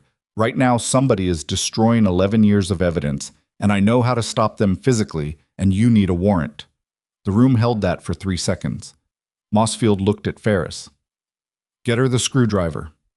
The east stairwell of the Gale Surgical Sciences Pavilion smelled like concrete and old wiring insulation, and the specific mineral cold of spaces that are perpetually climate-controlled and rarely occupied by anyone who notices what they smell like. Adrienne took the stairs 2 at a time with a flathead screwdriver in her jacket pocket and a small LED flashlight in her hand, and the building diagram Ferris had pulled on his phone and held up for 30 seconds while she memorized what she needed from it. The utility corridor was narrow and ran along the eastern wall of the sub-basement. Pipes overhead, cable conduits bracketed to the right wall, a floor that was clean in the center and dusty at the edges in a way that showed the maintenance foot traffic patterns accurately. She moved through it without the flashlight. There was enough spillover from the corridor lighting to navigate, and saved the light for where it would matter. The ventilation access panel was where Ferris said it would be, a 3-foot by 3-foot metal cover fastened with 4 screws. She had the first 2 out in 40 seconds, and the panel loose in 90. The crawl space above was exactly what it looked like from the corridor, a low, warm, cable-dense passage that ran above the server room ceiling, ventilation ducting on both sides, the ambient heat of active hardware radiating upward through the access tiles. She didn't fit through comfortably, which she had expected. She fit through, which was what mattered. The crawl space above the server room was mapped by the sound of cooling fans, loud, constant, and slightly different in pitch over the racks than over the open floor space. She moved toward the fan noise with the flashlight on, keeping her weight distributed across the structural members rather than the access tiles, which would not have held her and which she had no interest in testing. She found the ceiling access Ferris had described, a larger panel, 2 feet by 3, designed to allow maintenance personnel to lower themselves into the room for emergency hardware access. She positioned herself over it. Below, through the gaps at the panel edge, she could see the glow of server rack indicator lights and the harder white light of someone with a handheld device. And she could hear what they were doing. Not voices, the fan noise covered that, but the specific keyboard sequence of someone executing commands at a pace that suggested they were working from a prepared script. Fast, rhythmic, purposeful, not browsing, executing. She counted 6 seconds. Then she moved the panel aside and dropped down. The person in the server room was not Ellison Gale. She had half expected it to be him, and it wasn't. It was a man she didn't recognize, mid-30s, compact build, wearing a maintenance uniform that fit the way maintenance uniforms fit on people who borrowed them for a specific purpose. He had a laptop connected to a server port, and he was 3/4 of the way through what the screen showed. In the second Adrienne's flashlight caught it before he spun around, was a mass deletion protocol affecting 7 archive partitions simultaneously. He moved fast. She had expected that too. You don't send someone to do this kind of work and send them slow. What he didn't expect was her. He came up from the chair with something in his hand. She clocked it as a telescoping baton, extended, which told her this was not a random IT employee who had borrowed a badge, and he swung it in the first 2 seconds of contact with the economical confidence of someone who had used it before. She stepped inside the arc. The follow-through caught her left shoulder instead of her head, which was exactly what she had made it do, and it hurt significantly, and she absorbed it and used the momentum to close the distance and execute the takedown with the efficiency of someone who had trained for exactly this category of problem. Not gracefully. Her left arm was compromised and she compensated with more force than ideal on the right side, and they both went into a server rack on the way down, which made a noise that was going to require an explanation later. He was not cooperative on the ground. It took her another 40 seconds to secure him, using a cable tie from the maintenance rack on the wall, the kind used for cable management, robust enough for the purpose if your technique was sound. And by the time she had him secured and had stood back up, her left shoulder was making itself loudly known, and the laptop screen was showing a completion percentage of 81. She had 8 minutes of deletion left, approximately. She disconnected the laptop from the server port. The deletion protocol died at 81%, which meant 19% of the archive was intact. She did not know what that 19% contained. She did not know if it was the right 19%. Those were questions for the forensic team. What she knew was that it was more than nothing. She pulled out her phone and called Ferris. "I'm in the server room," she said. "The deletion is stopped. I have one individual secured, male, 30s, maintenance uniform, not Gale. Had a baton. You need to get down here with the warrant or a badge, whichever comes first, and you need someone who can image whatever's left on those servers before anyone else touches them." A silence on the line. Then, "Are you hurt?" "Left shoulder. I'm fine." She wasn't entirely fine, but the distinction could wait. "How long on the warrant?" 12 minutes? "Then get down here in 12 minutes. She looked at the man on the floor, who was looking back at her with an expression that had moved through surprise and pain and settled somewhere that was trying to be calculating and not quite managing it. "Bring someone who speaks to whoever this is. He's not hospital staff." She ended the call. The server room was very loud with the fan noise and very warm, and her shoulder was going to be a problem in about 20 minutes when the adrenaline finished its work. She leaned against the wall opposite the man on the floor and looked at the ceiling access panel she had come through, which was still open, framing a rectangle of darkness above. She looked at the server racks. 81% deleted, 19 remaining. She thought about the patients who had signed settlements they didn't fully understand. She thought about the ones who hadn't signed anything and were still waiting for answers. She thought about what Selleck had said, 31 months of anomalous failure rates in veteran care. And she thought about the devices, surgical hardware, used in bodies that had already paid more than their share. And she thought about how long that had been running under how many layers of documentation designed to make it invisible. The man on the floor shifted, She looked at him. "Stop moving," she said. Not loudly, just clearly. He stopped. 12 minutes was not a long time, and the fan noise was loud enough that she heard the door before she saw it open. A keypad beep and the pressure seal release of the server room's climate-controlled entry, and she turned with the flashlight up, ready for the next version of this problem. It was Ferris. And behind him, Mossfield. And behind Mossfield, two people in different suits who carried themselves like the warrant had arrived. Ferris looked at the man on the floor, looked at the laptop, looked at the server rack they had both hit on the way down, which was visibly dented at the lower left corner, looked at Adrienne's left shoulder. "The warrant came in 9 minutes," he said. "Close enough," she said. The next 3 hours moved in the particular way that consequential nights move, too fast and too slow simultaneously, each individual moment grinding by, while the overall shape of events accelerated past any single person's ability to track it completely. The forensic team worked on the servers. The man from the server room, who had no hospital ID, whose fingerprints were running through federal databases, and who had said nothing since Adrienne told him to stop moving, was transported to a federal holding facility, not a local precinct. That distinction mattered, and Adrienne noted it without asking about it. Her shoulder was examined by an ER physician she hadn't met before, a woman named Dr. Capella, who was covering the overnight and who examined the injury with the clinical thoroughness of someone not interested in context, just function. Significant bruising, probable minor muscle tear, no fracture on imaging. A sling was recommended. She took it for 20 minutes and then took it off because she needed both hands. Mossfield found her in the hallway outside radiology at 11:40 p.m. "We need to talk about what you did in that server room," Mossfield said. "I know." "You entered without authorization. You engaged a—" "I know." Adrienne looked at her. "What did the warrant cover?"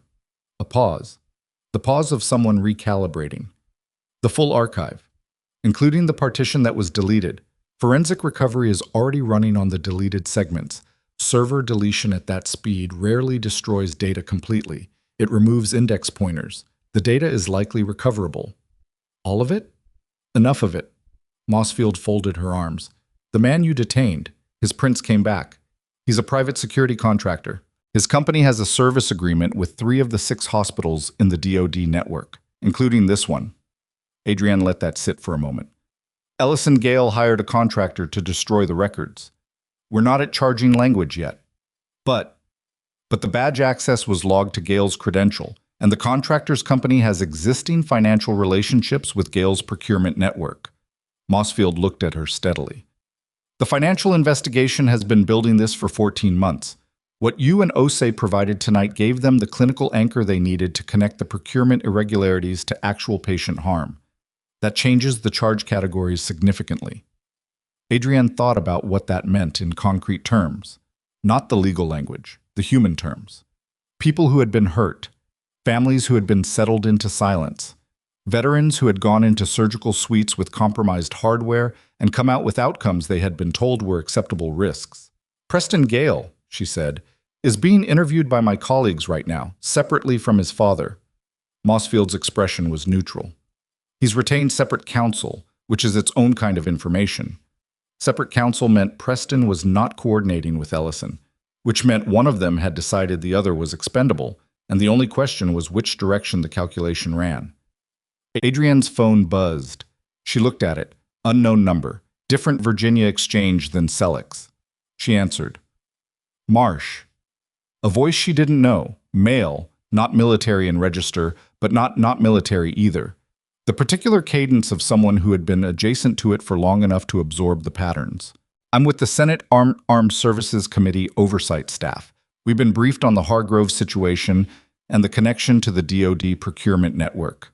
I need 15 minutes with you before you leave that building." She looked at Mossfield. Mossfield's phone was also buzzing. She looked at her screen. Something moved in her expression that Adrienne couldn't fully read. Not surprise, more like the recalibration of someone who has just learned the room they're in is bigger than they thought. "Who called you?" Mossfield said into her own phone. Adrienne stepped slightly away and spoke quietly. "Who are you with?" "Oversight staff for Senator Dianne Pruitt's subcommittee. We've had the procurement case on our radar for 7 months. We need an independent clinical witness for the hearing. A pause. That's you, Ms. Marsh, or I understand there may be a different title that's more accurate. She thought about what Waverly had called her in the small office, the rank she'd held, the one that had come off her uniform 14 months ago, and that she had been careful since to keep in a box she did not open. How did you get this number? She said. Captain Selleck.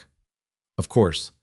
Selleck had been one move ahead the entire time, which was so consistent with who Selleck was that Adrienne almost wanted to laugh, except her shoulder hurt too much, and the night was not over. Where are you? She said. Lobby.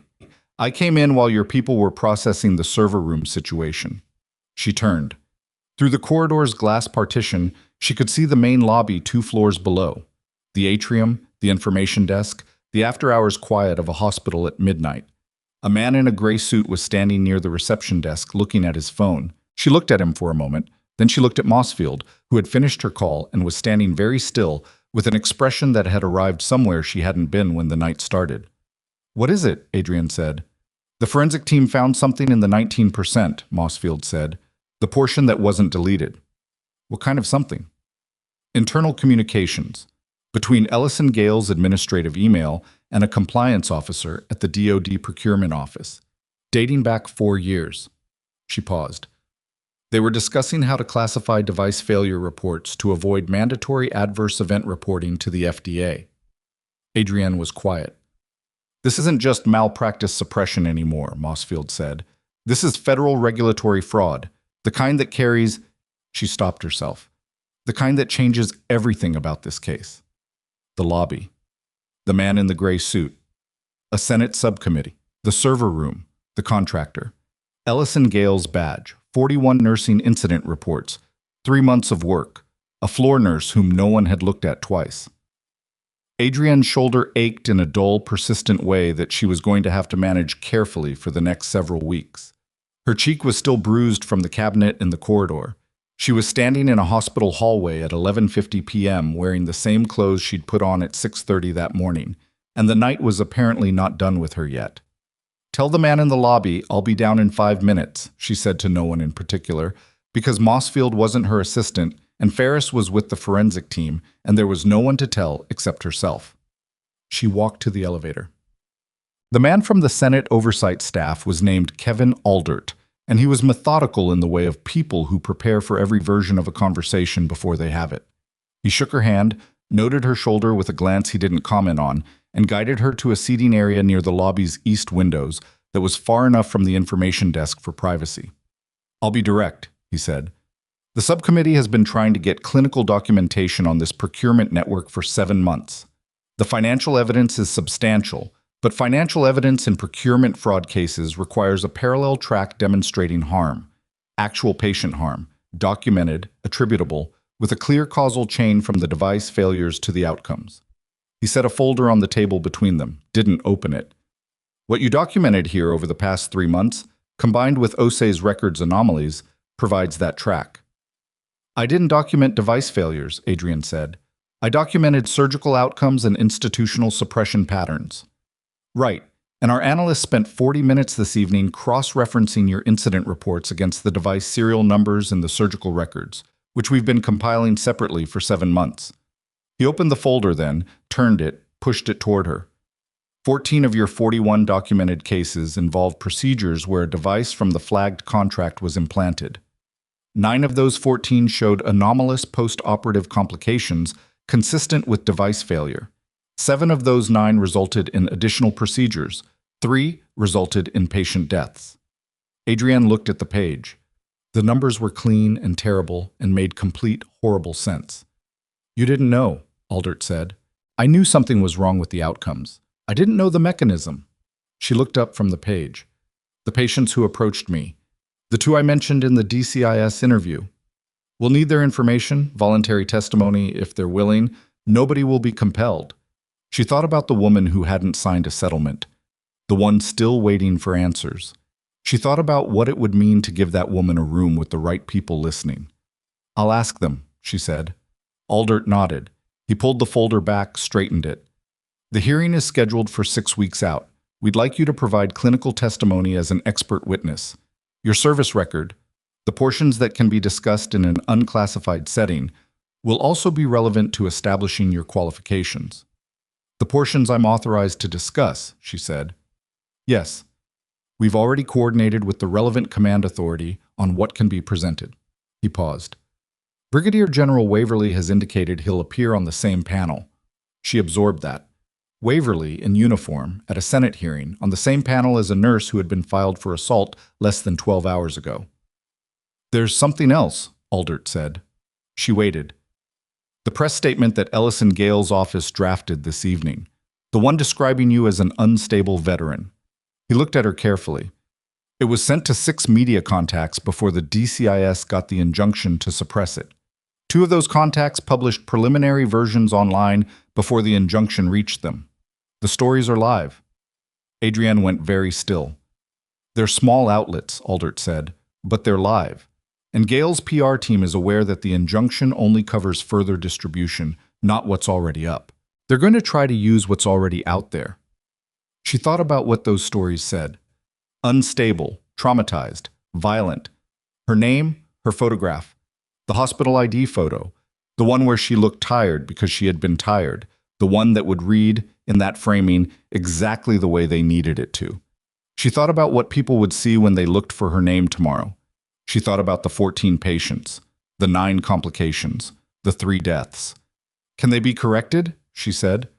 Not taken down. She understood journalism well enough to know that was unlikely. Can the actual record get in front of the people who read those stories? That depends on what happens in the next 24 hours, Aldert said, which is partly why I'm here tonight and not tomorrow morning. Her phone buzzed in her pocket. She looked at it automatically. Selleck this time. A text rather than a call. Gale's attorney just contacted the DA's office. They're pushing for criminal assault charges, moving it out of hospital administration into the courts, filing by 7 a.m. She looked at the text for a long moment. 7 a.m., 8 hours. She looked at Aldert. The DCIS. Do they have enough right now, tonight, to push back against a criminal assault filing? Aldert's expression shifted in a way that was not immediately readable. That would require Mossfield's office to formally assert investigative conflict, that the criminal proceeding would compromise the federal investigation. He paused.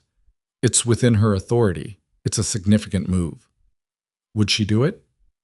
I don't know. He looked at her directly. Do you?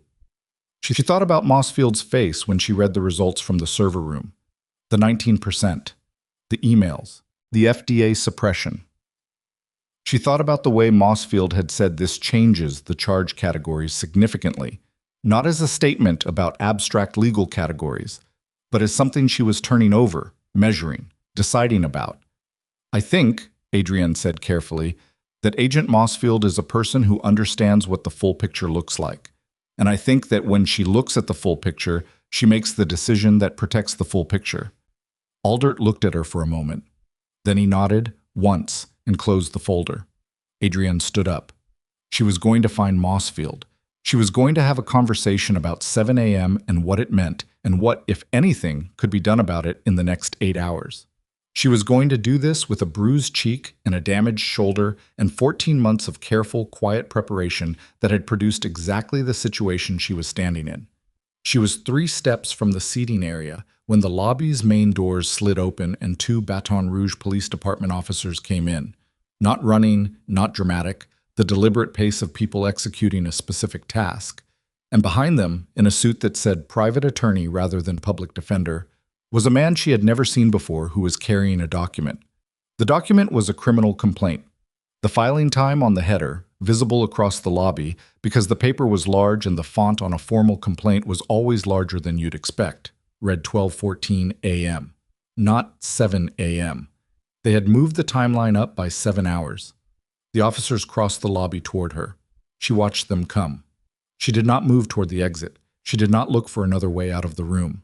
She stood where she was and watched them cross the marble floor under the atrium lights. And the only thing she allowed herself, in the 4 seconds before they reached her, was one thought about Mossfield and where she was in the building right now, and whether 8 hours was long enough. It was not 8 hours anymore. The officer in front reached her and said, "Adrienne Marsh?" "Yes," she said. "You're under arrest." She did not resist. That was the first thing. And it mattered, not because it was the easy choice, but because it was the calculated one. The officers had a document and a job, and neither of those things was their fault. And making a scene in the lobby of Hargrove Regional Medical Center at 12:14 a.m. would produce exactly the footage that Ellison Gale's PR team needed to run alongside the stories already live online. Unstable veteran, violent nurse. She could see how that played out, frame by frame, and she refused to give it to them. So she put her hands where the officer asked, and she let them walk her to the patrol vehicle outside, and she sat in the back seat with her damaged shoulder against the door panel and watched the hospital's glass facade slide past the window as they pulled out of the lot. Kevin Aldert was still standing in the lobby when they took her through the doors. He already had his phone to his ear. Mossfield appeared at the lobby entrance 2 seconds after the patrol vehicle cleared the drive. Adrienne saw her in the rear window, standing on the sidewalk, arms at her sides, watching the vehicle go with the expression of someone absorbing a setback and simultaneously calculating the response. She already had her own phone out. The vehicle turned onto the street. Adrienne faced forward and breathed carefully through the ache in her shoulder and thought about what the next several hours required. The Baton Rouge Police Department's central processing facility was not designed for comfort, which was the point of it. Adrienne had been in harder places than this, considerably harder, in more consequential circumstances. And she processed the environment the way she processed all environments. Cataloged it, assessed it, identified what was useful and what wasn't, and got on with the business of being in it. The booking officer was a tired woman named Garza, who did her job without commentary and without warmth, which Adrienne found preferable to either of the alternatives. She was photographed, printed, had her belongings bagged and tagged, and was placed in an interview room that smelled like industrial cleaner and old coffee. She waited. She was good at waiting. She had learned it in environments where waiting was operationally necessary rather than simply unavoidable, and the skill transferred. At 1:47 a.m., the door opened and her attorney came in. She had one because she had anticipated needing one, which was a different situation than most people who ended up in rooms like this one. The legal contact she had notified Wednesday evening, the same notification that had also gone to the licensing authority and the oversight committee, was a woman named Harriet Solano, who practiced civil rights law in New Orleans and had been retained for exactly this eventuality. Solano was in her 50s, small and compact, wearing clothes that suggested she had been asleep when she got the call and had dressed for function rather than impression. She set her bag on the table and looked at Adrienne's shoulder and cheek before she looked at anything else. "How bad?" she said. "Shoulder is manageable, cheek is cosmetic." "Good." She sat down. They filed criminal assault, 2 counts, one for the corridor incident Wednesday, one for the trauma bay this evening. The Gale family's private attorney drafted the complaint and the DA's office signed off on it, which means someone in the DA's office is either in a hurry or in someone's pocket, because the normal turnaround for a complaint like this is not 4 hours. She opened her bag and produced a legal pad. "I've also been on the phone with DCIS. Agent Mossfield's office is filing a formal conflict assertion to pause the criminal proceeding while the federal investigation is active. That motion will be in front of a federal judge by 6 a.m. Will it work? The conflict assertion? Probably. The question is the timeline. The motion goes to Judge Ferrara, who is methodical, which means we're looking at a ruling by mid-morning at the earliest, possibly afternoon. Solano looked at her. That means you're here until then. Adrienne absorbed that. The press stories that went up tonight. I've seen them. 2 outlets, both small, both with the same narrative. Unstable veteran, violent incident, pending charges. Solano wrote something on her pad. There's also a press conference scheduled at Hargrove Regional for 9 a.m. Ellison Gale's office confirmed it 2 hours ago. What's the stated purpose? Hospital leadership addressing recent incidents involving staff conduct. Solano looked up. It's going to be a controlled narrative event. They'll have media there, they'll have the stories already running as context, and they'll have whatever version of today they've constructed overnight. Adrienne thought about the server room. 81% deleted, 19 remaining. The emails about FDA suppression. She thought about what Ellison Gale did not know was already in federal hands, and what he thought he had controlled, and what that gap looked like from where she was sitting. He's going to walk into that press conference believing the records are gone, she said. Solano looked at her steadily. Yes. And he doesn't know about the forensic recovery running on the deleted segments. His attorneys were not informed of that. The warrant scope was sealed at the request of the DCIS. Adrienne nodded slowly. The shape of the morning was clarifying. Gale would stand in front of cameras, having spent the night believing he had neutralized the most dangerous evidence, believing the criminal complaint would keep her contained, believing the press narrative was his to control. He would speak with the confidence of a man who has managed a crisis successfully, and everything he believed would be wrong. I need you to make sure Aldert, the Senate Oversight Staff contact, is coordinating with Mossfield, she said. Whatever comes out of the forensic recovery needs to be in front of the subcommittee before that press conference starts. Not all of it. Enough. I'll call him. Solano made another note. Anything else? Bridget O.C. Make sure she's not left alone tonight. If Gale's team realizes she's the source for the records anomalies, they'll move on her. DCIS already has someone with her. Good. She looked at the wall.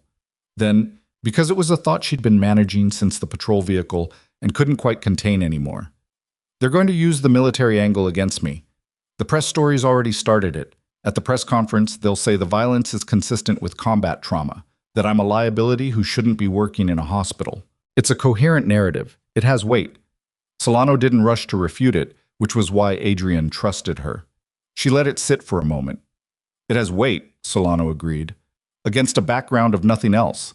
Against the context of what your documentation shows, what the server room evidence shows, and what Pemberton's testimony, if he gives it, shows, it has considerably less. She looked at Adrienne directly. He survived because of what you did. That doesn't disappear because they use inflammatory language. People remember the language, Adrienne said, not always the correction. I know. Solano closed her legal pad. Get some sleep if you can. I'll be here at 6. She did not sleep. She sat in the holding room with the industrial cleaner smell and the fluorescent hum. And she thought about the patients on her 41 reports.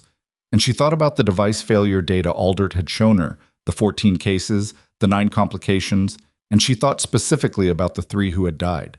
She thought about their names, which she didn't know, which felt like a specific kind of failure, even though she understood why she didn't know them and what knowing them would and wouldn't change. She thought about what it meant that she had walked into Hargrove Regional 4 months ago, wanting something quiet, something manageable, something that was her own in a way that the 8 years preceding it had not been, and had instead walked directly into the extended consequence of a system that had been breaking for a long time before she arrived. She thought about whether she had made any mistake, at any point, that she could have made differently. She arrived at the same answer she always arrived at, not a different outcome, only different timing. The mistakes were not hers. At 4:30 a.m., something happened that she did not expect. The door opened and the booking officer, Garza, put her head in. You have a visitor. Adrienne looked up. Not your attorney, somebody else. You don't have to see them, it's voluntary. Who is it? Garza looked at something in her hand, a card, apparently. Chief Warrant Officer Daniel Pemberton. He's got a hospital wristband on, and he looks like he signed himself out against medical advice, so... She left the last part unfinished in a way that communicated her opinion clearly. Adrienne sat up straighter. Her shoulder protested. Send him in. Pemberton looked like someone who had been in a hospital bed 6 hours ago and had decided that was long enough. He was still pale, carrying the specific grayish quality of someone whose body was running below its usual capacity, and he was moving with the careful deliberateness of a man with a chest tube site and fresh sutures keeping something important together. He had someone else's jacket over his hospital gown, large, borrowed, practical, and he walked into the interview room and looked at Adrienne's cheek and shoulder in the same sequenced, assessing way that people who've spent time in medical environments automatically assess injury. He sat down across from her without being asked. You signed out AMA, she said, my call to make. He leaned forward with some effort, forearms on the table. I'm going to keep this short because I'm operating on about 40% and a borrowed jacket. He looked at her. You need a witness. I have witnesses. 2 nurses saw the corridor incident. The trauma bay had 6 people in it. Not that kind. He shook his head slightly. Tomorrow morning, whatever Gale does at that press conference, you need someone in that room who was there. Not a filing, not a document. A person. He paused. I'm going to be there. Adrienne looked at him. You're a patient. Technically, I'm a former patient, as of 45 minutes ago. Something in his expression was very steady. I was in that trauma bay. I was conscious for part of it. I came back before the decompression was done. I know what I heard. Pemberton. I heard him tell security to remove you. I heard the alarm. I felt what it felt like when my chest opened up and I could breathe again.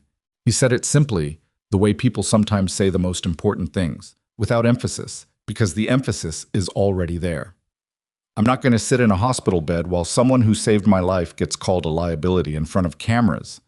She looked at him for a moment. He had the look of someone who had made a decision that was going to cost him physically and had calculated that cost and accepted it. She recognized the calculation. Your unit commander? She said. Did Waverly authorize this? I didn't ask him. A small pause. I told him. She almost said something about that. She didn't. All right, she said, but you need medical support if you're going to be on your feet for more than an hour. Odom's outside. He's got a kit. Of course he did. The federal judge's ruling on Mossfield's conflict assertion came in at 7:53 a.m., which was earlier than Solano had projected, and suggested that Judge Ferrara, whatever her pace in normal circumstances, had understood the urgency of the morning's timeline. The ruling paused the criminal proceeding pending the resolution of the federal investigation. Both assault charges were suspended, not dropped, suspended, which meant they still existed as instruments if the federal case collapsed, but which meant that Adrienne Marsh was no longer under arrest for anything, effective immediately. She was in the processing facility's waiting area when Solano came in with the paperwork, and she read it through twice and handed it back and picked up her belongings bag from the desk. Outside, the morning was warm and already humid with the particular Gulf Coast humidity that settled on Baton Rouge like a second atmosphere. She stood on the sidewalk and rolled her sleeve to check her watch, 7:59 a.m. 1 hour until Gale's press conference. Solano was beside her, on the phone. Aldert says the Senate subcommittee has reviewed the forensic preliminary, she reported, hand over the receiver. The recovered emails, the FDA suppression correspondence. They're circulating to subcommittee members this morning. He says the timeline for the hearing is moving up. How far up? He's not saying yet. Adrienne looked down the block. A car was waiting. Solano's, she assumed. I need to get to Hargrove Regional before 9. I assumed that, Solano said. Cars here? The press conference was set up in the hospital's main conference center, a larger space than the administrative suite, with a podium and a media setup that included a portable backdrop printed with the Hargrove Regional logo and a cluster of microphones that suggested Ellison Gale was expecting significant coverage. He had media there. 7 journalists, 2 camera crews, a photographer from the local paper. It was modest but sufficient for the purpose, which was to establish a documented public narrative that could then propagate outward through pickup and syndication. Adrienne arrived at 8:47 a.m. and found that Pemberton was already there, seated in the back row of the audience seating, with Odom beside him and the borrowed jacket still on. Waverly was not yet present. Bridget Osei was not in the room. Adrienne sat next to Pemberton. He looked at her briefly. You look better than I expected, he said. You look worse, she said. That tracks. He shifted in the chair with the caution of someone managing structural pain. What are we doing? Waiting, she said. At 9:02, Ellison Gale entered the room. He was composed in the way that indicated significant overnight preparation, not rested, but controlled, the composure of a man who had spent the night being coached and had absorbed the coaching. Preston was not with him. The private attorney was, and the PR director, and a woman Adrienne didn't recognize who carried herself like a crisis communications professional. Gale went to the podium. He looked at the media cluster, gave the cameras the particular expression that read, as grave concern, and began. He was good. She had expected him to be good. He spoke about the hospital's commitment to patient safety, to physician dignity, to the careful standards Hargrove Regional had maintained for 4 decades. He spoke about the previous day's events with the measured language of someone who had been instructed to avoid anything actionable, which meant everything he said had the shape of fact without the specificity. A staff member had behaved in a dangerous manner. A physician had been assaulted. The hospital's leadership was committed to ensuring the working environment remained safe for all clinical staff. He did not say her name. The name was in the stories already online, and not saying it now was a deliberate signal. They didn't need to say it, the audience already knew, and the restraint performed decency. One of the journalists raised a hand. Mr. Gale, can you address reports that the nurse in question identified a medical emergency that the attending physician initially missed? Ellison Gale's expression absorbed the question without visible reaction. The clinical management of yesterday's trauma activation was conducted appropriately by our surgical team. The patient received excellent care and is recovering well. Another hand. Is it accurate that the patient was a Special Forces warrant officer? The patient's identity and service status are not matters we can discuss. Are you aware that the patient has given a statement supporting the nurse's account? A fractional pause. Not long, less than a second. But Adrienne, watching from the back row, saw it. I'm not familiar with any such statement, Gale said. Pemberton stood up. He did it carefully, because of the chest, but he stood, and the camera crews turned because a man in a hospital gown under a borrowed jacket standing up in the back row of a press conference had an undeniable visual gravity. I gave the statement, Pemberton said. His voice carried without effort. He had the particular vocal quality of someone accustomed to being heard over noise. Daniel Pemberton, Chief Warrant Officer, United States Army. I was the patient in Trauma Bay 1 yesterday. The room reorganized itself. 2 cameras swung around. The journalists who had been watching the podium were now watching the back row. Gale's PR director moved to the edge of the space, phone already out. I was conscious for the final part of the procedure, Pemberton continued. I heard Dr. Gale order the nurse removed from the bay. I heard the monitor alarm. And what I know, with certainty, is that I'm standing in this room because she didn't follow that order. He paused. I have a statement with the DCIS, which I'm told is part of a federal investigation. I'm here because I thought it was important for that to be said in person, not just on paper. He sat back down, slowly, because the chest would only give him so much. The room was doing something rooms do when they have reconfigured around new information. The kind of low-level recalibration that isn't yet sound, just energy. People adjusting their posture and their notebooks and their understanding of what event they are actually covering. Ellison Gale looked at the cameras that had swung back to him, and Adrienne watched him make the calculation, control the room or absorb the hit. And she watched him decide on control, because that was what he knew how to do. We appreciate the patient's perspective, he began. The conference center doors opened, not the side doors through which journalists had entered or the main doors through which Gale's team had come. The service entrance at the rear, which opened directly from the administrative corridor. Through it came Agent Mossfield, followed by Ferris, followed by 2 people in the specific category of professional dress that read as federal without saying so, followed by Brigadier General Thomas Waverly in full service uniform. The camera crews turned again. Waverly crossed the room to the podium with the unhurried certainty of someone who has decided where the center of the room is and walked to it, and Ellison Gale stepped back from the podium, not because he was asked to, but because Waverly's forward motion made the space geometrically his. I'm Brigadier General Thomas Waverly, he said to the cameras. I'm here at the request of the Senate Armed Services Committee Oversight Staff, and in coordination with the Defense Criminal Investigative Service. He set a folder on the podium. I'll be brief. Ellison Gale's attorney moved forward from the wall. General, this is a media event, Mossfield said, from where she had stationed herself near the door. It's public. Sit down. The attorney looked at Gale. Gale's expression had arrived somewhere that was no longer performing composure. It was something older and harder, the look of a man who has been in the room when the walls close and knows what that feels like. He sat down. Waverly opened the folder. A federal investigation is currently active regarding procurement fraud, regulatory suppression, and patient harm connected to a medical device contract servicing DoD-affiliated hospital facilities, including Hargrove Regional. The investigation has been ongoing for 14 months.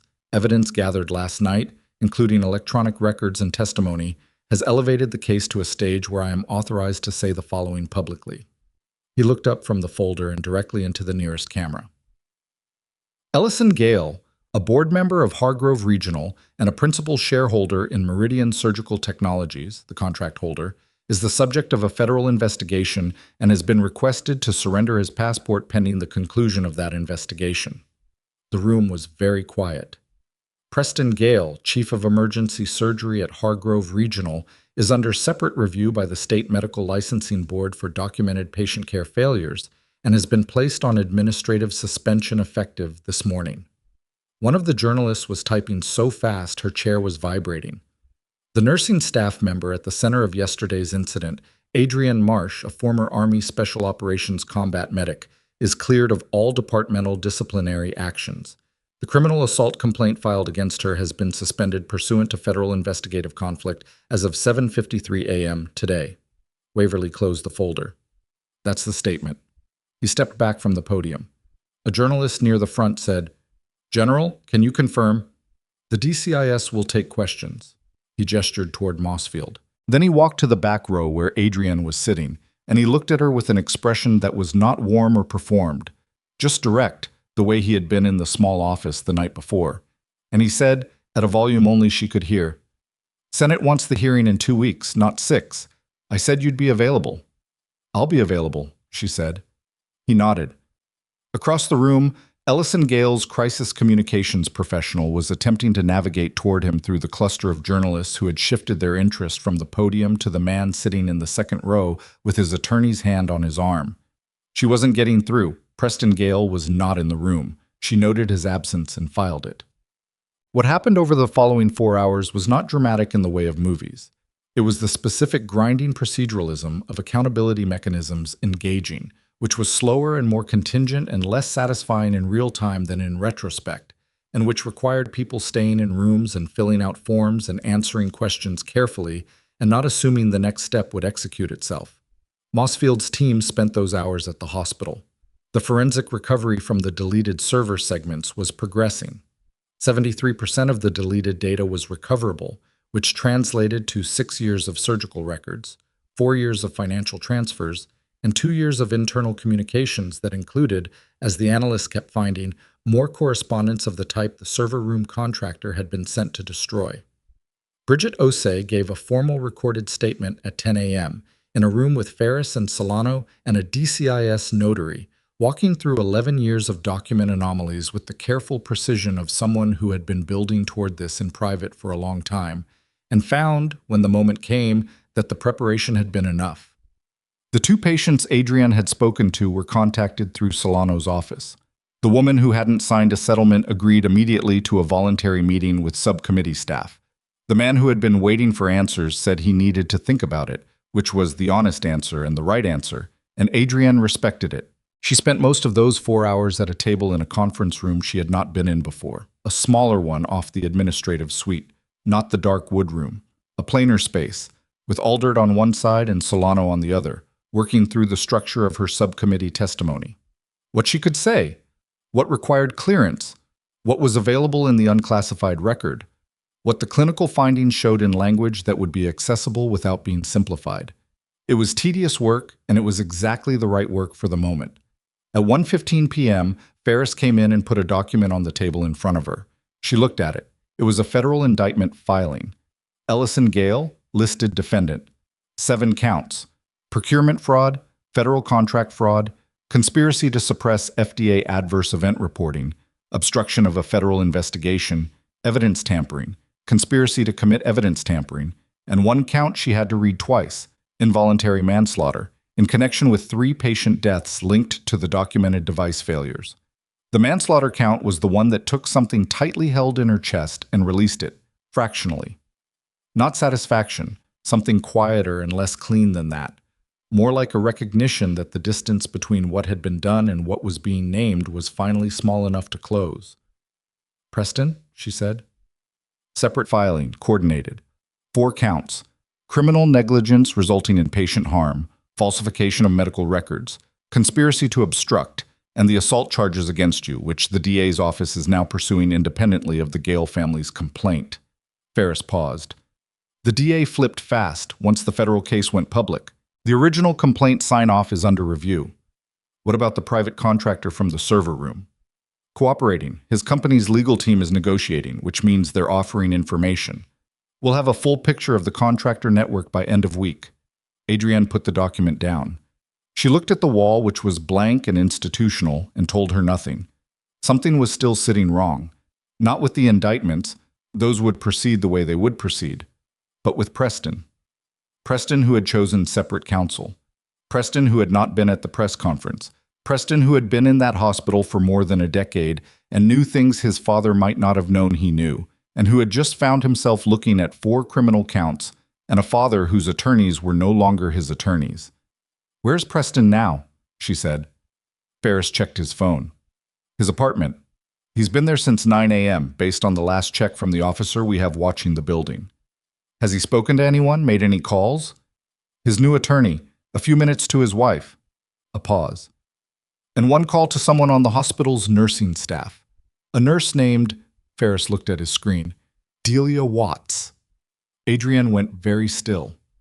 Delia Watts, charge nurse, 17 years at Hargrove Regional.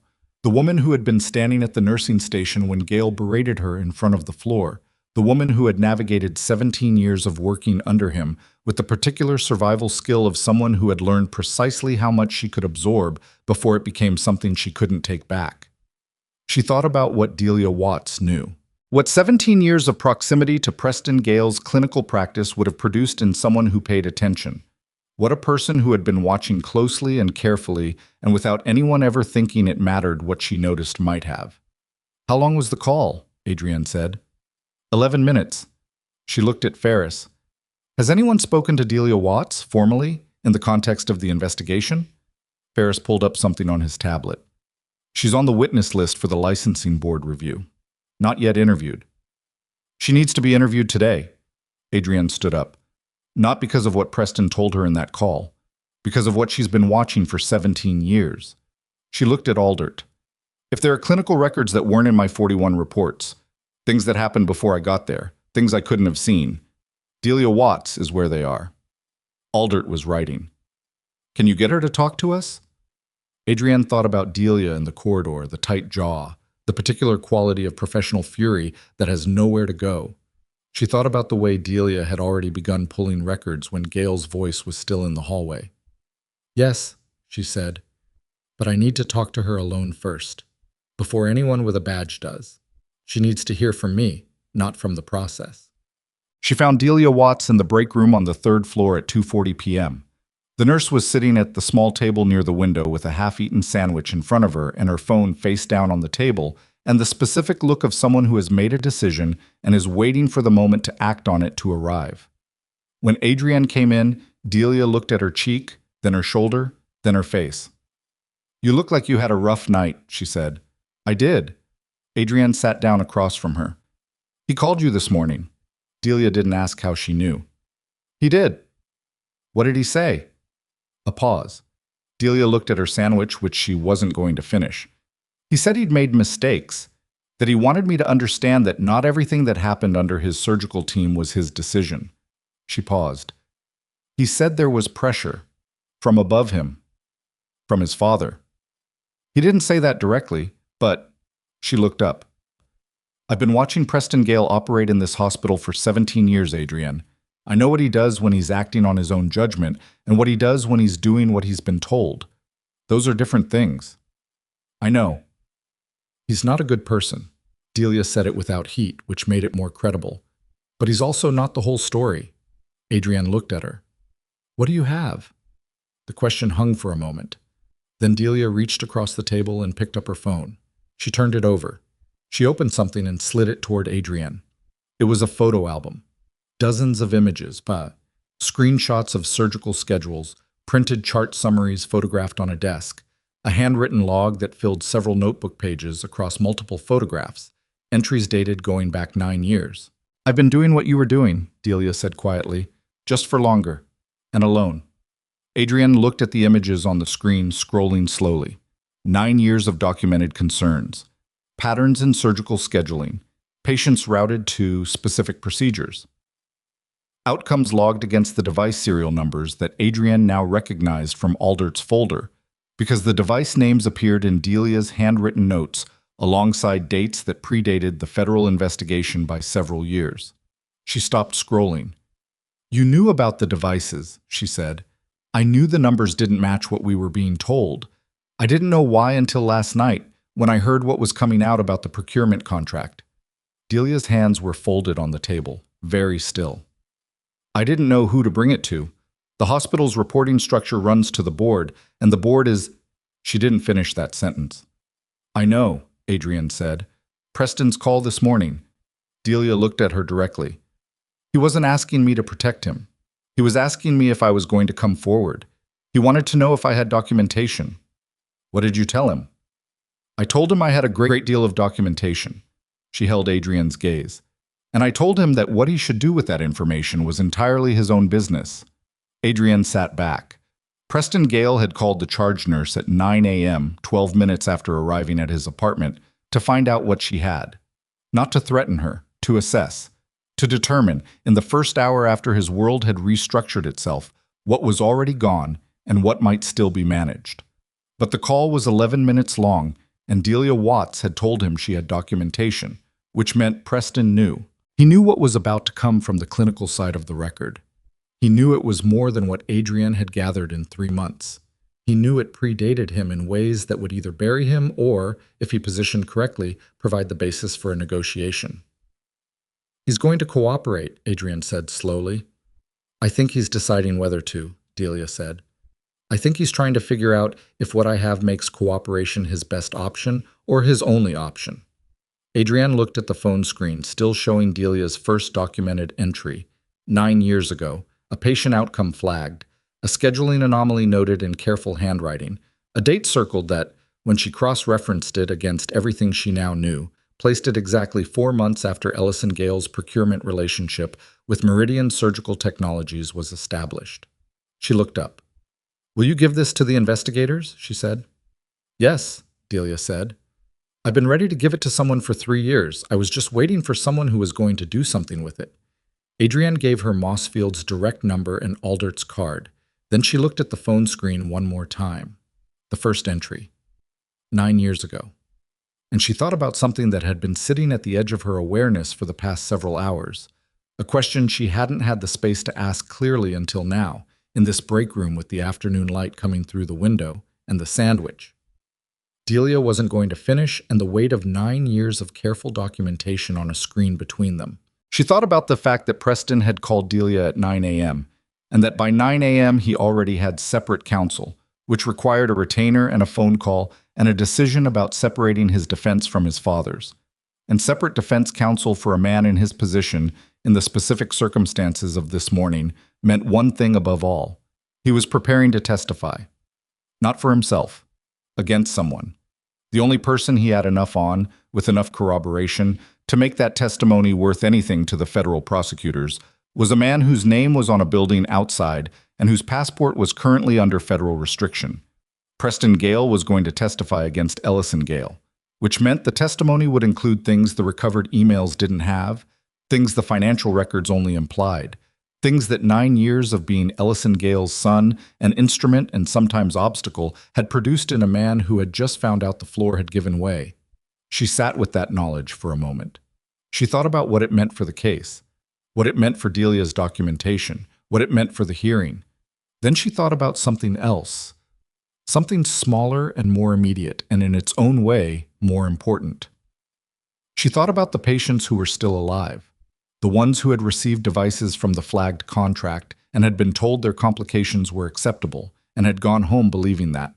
The ones who didn't know yet that the thing inside their body had been the subject of suppressed adverse event reports for more than 2 years.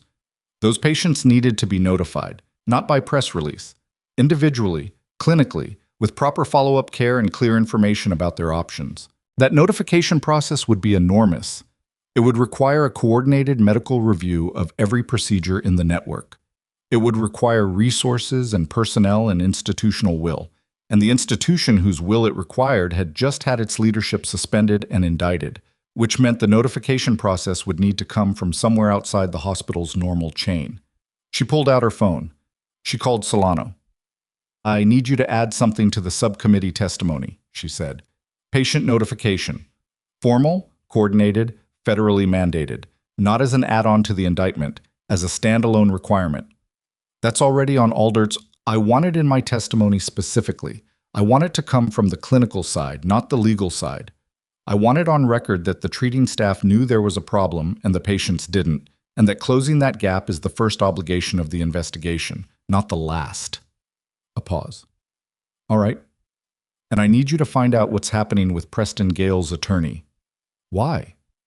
Because I think he's about to cooperate with the federal prosecution, she said. And I want to know what he's offering before the DCIS gets there, so that when Mossfield's team sits down with him, someone on our side of this knows what's already in the room. Solano was quiet for a moment. Our side, she said, with something that wasn't quite amusement.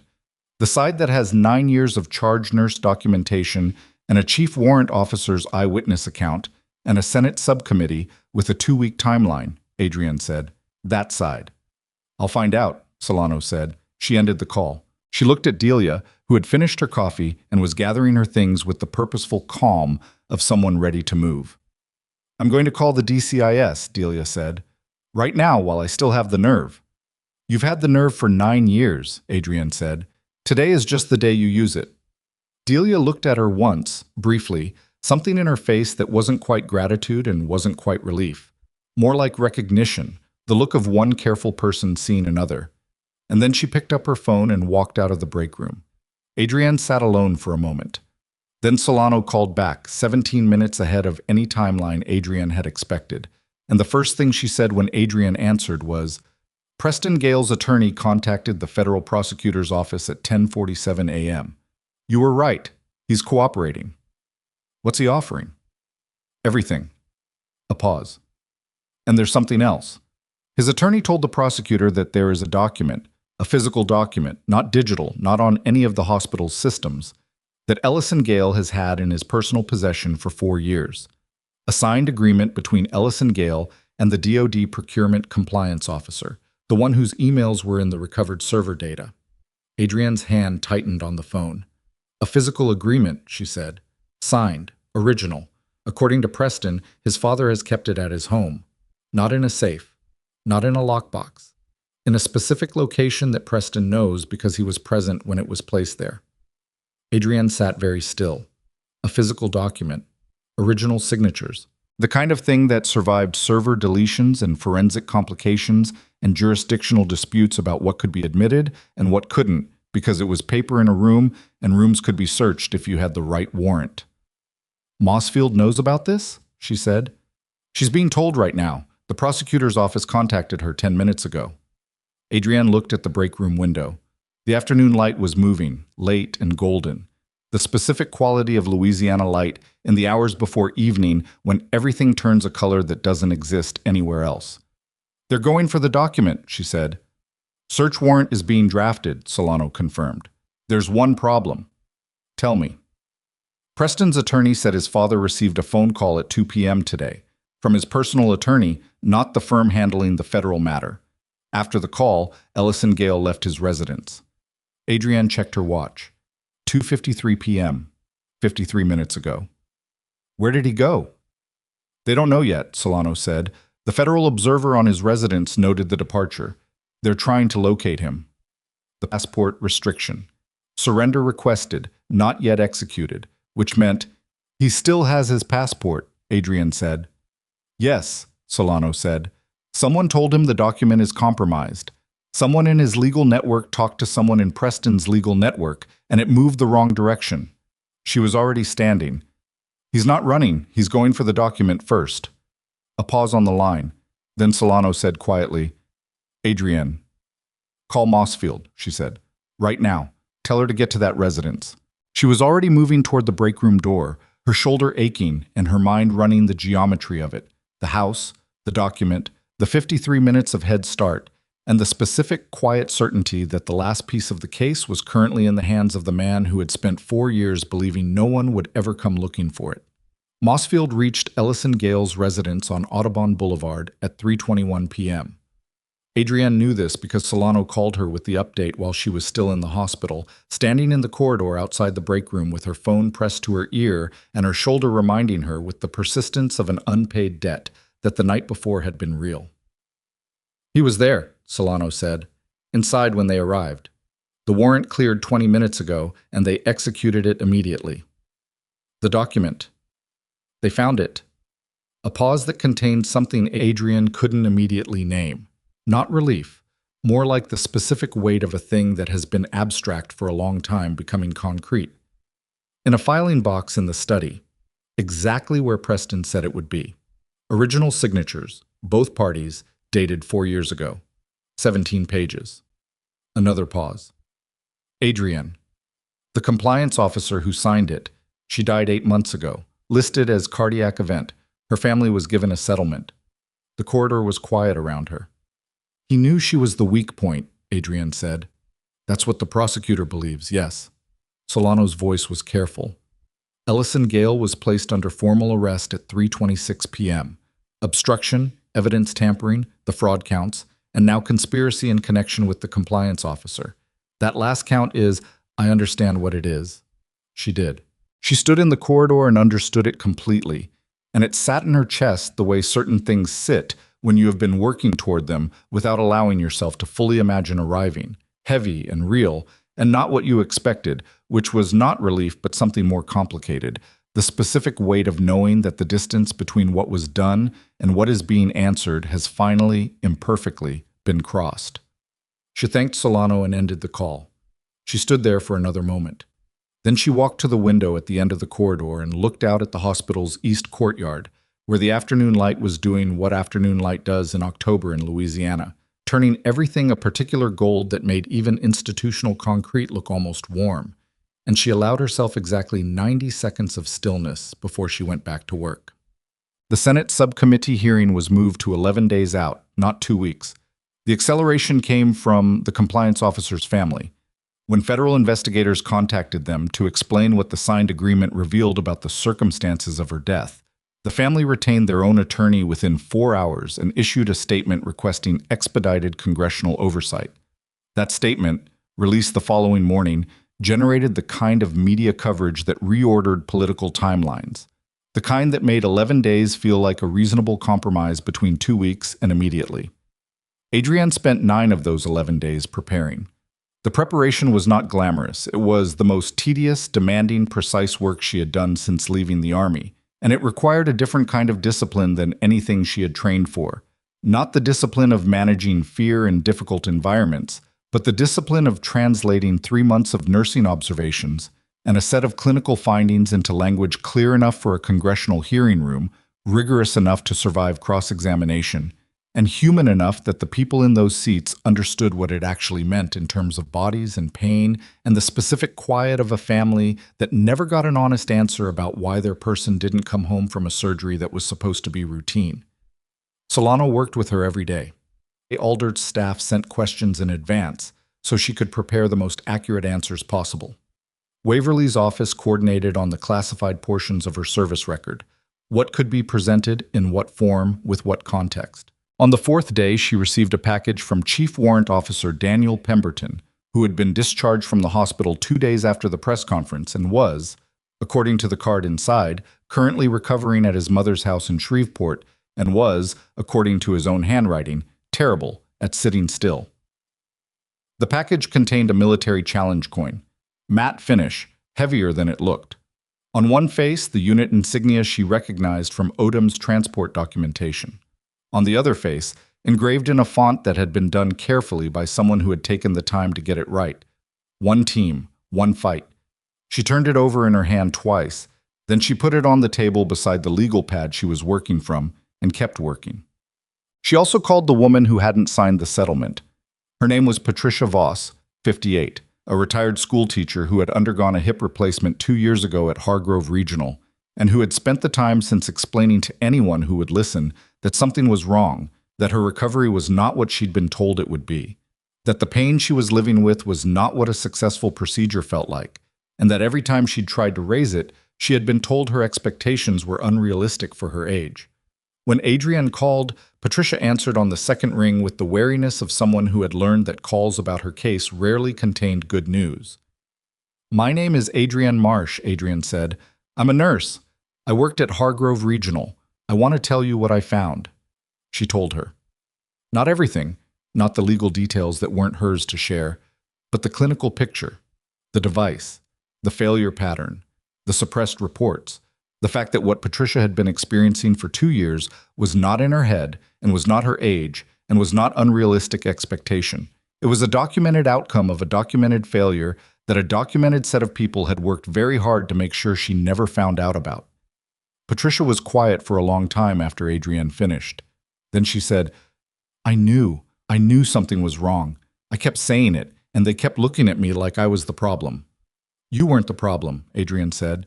You were never the problem. Another long silence. What happens now? A Senate subcommittee hearing, federal charges, and a notification process for everyone who received a device from the same contract, Hargrove Regional and 5 other hospitals. You'll receive formal notification through the process, with clinical options and legal information. Adrienne paused.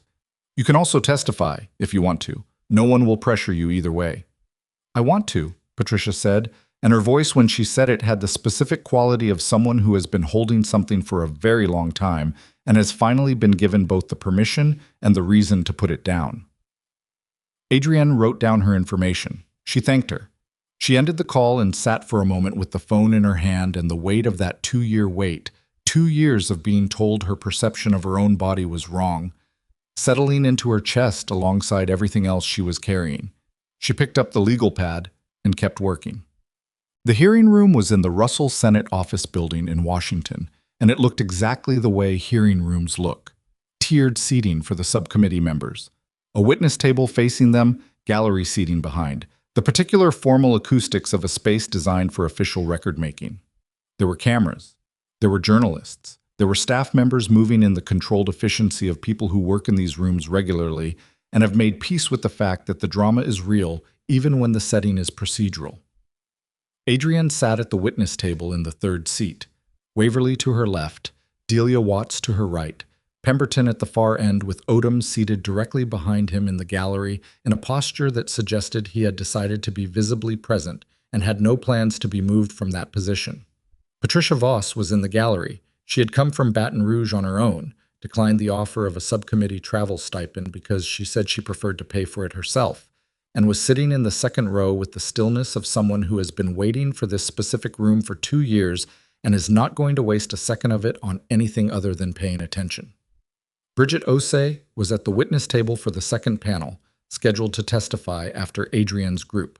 The subcommittee chair was a senator from Michigan named Pruitt, who had the direct manner of someone who had been doing this for long enough to have no patience for performance in either direction, no theatrics from witnesses, no grandstanding from her colleagues, and who opened the session with a statement of purpose that took 4 minutes and contained the words systemic failure, patient harm, and institutional accountability, with a frequency that made the gallery understand this was not going to be a performative hearing. Adrienne testified for 2 hours and 14 minutes. She did not perform. She did not reach for language that would photograph well or quote cleanly. She answered the question she was asked with the precision she had applied to the documentation she had built.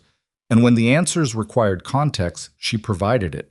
And when they didn't, she didn't add it, because the document spoke and she had written it to speak clearly. She described what she had seen, what she had done, what she had found, and how she had found it, and what it meant in clinical terms for the patients it affected. She described the corridor and the cabinet and the trauma bay and the needle in her hand and the sound of the air escaping and the monitor numbers climbing, and she described all of it in the same register, not minimizing the personal events and not dramatizing them either, because the facts were dramatic enough without help. When Senator Pruitt asked her to characterize the institutional response to her concerns during her 3 months at Hargrove Regional, Adrienne thought about the accurate answer for a moment before giving it. The institution's response, she said, was consistent with an institution that had been operating for a long time in an environment where the consequences of certain kinds of errors were managed rather than corrected. That's not unique to Hargrove Regional. That's a structural problem in any system where the people responsible for identifying failures are also the people responsible for managing the reputation of those failures. She paused. What made Hargrove specific was that the failures weren't random. They were patterned, and the pattern ran toward a financial interest that someone had decided was worth protecting. At the expense of patients, Pruitt said. At the expense of patients, Adrienne confirmed. 3 of whom are dead. The room was quiet.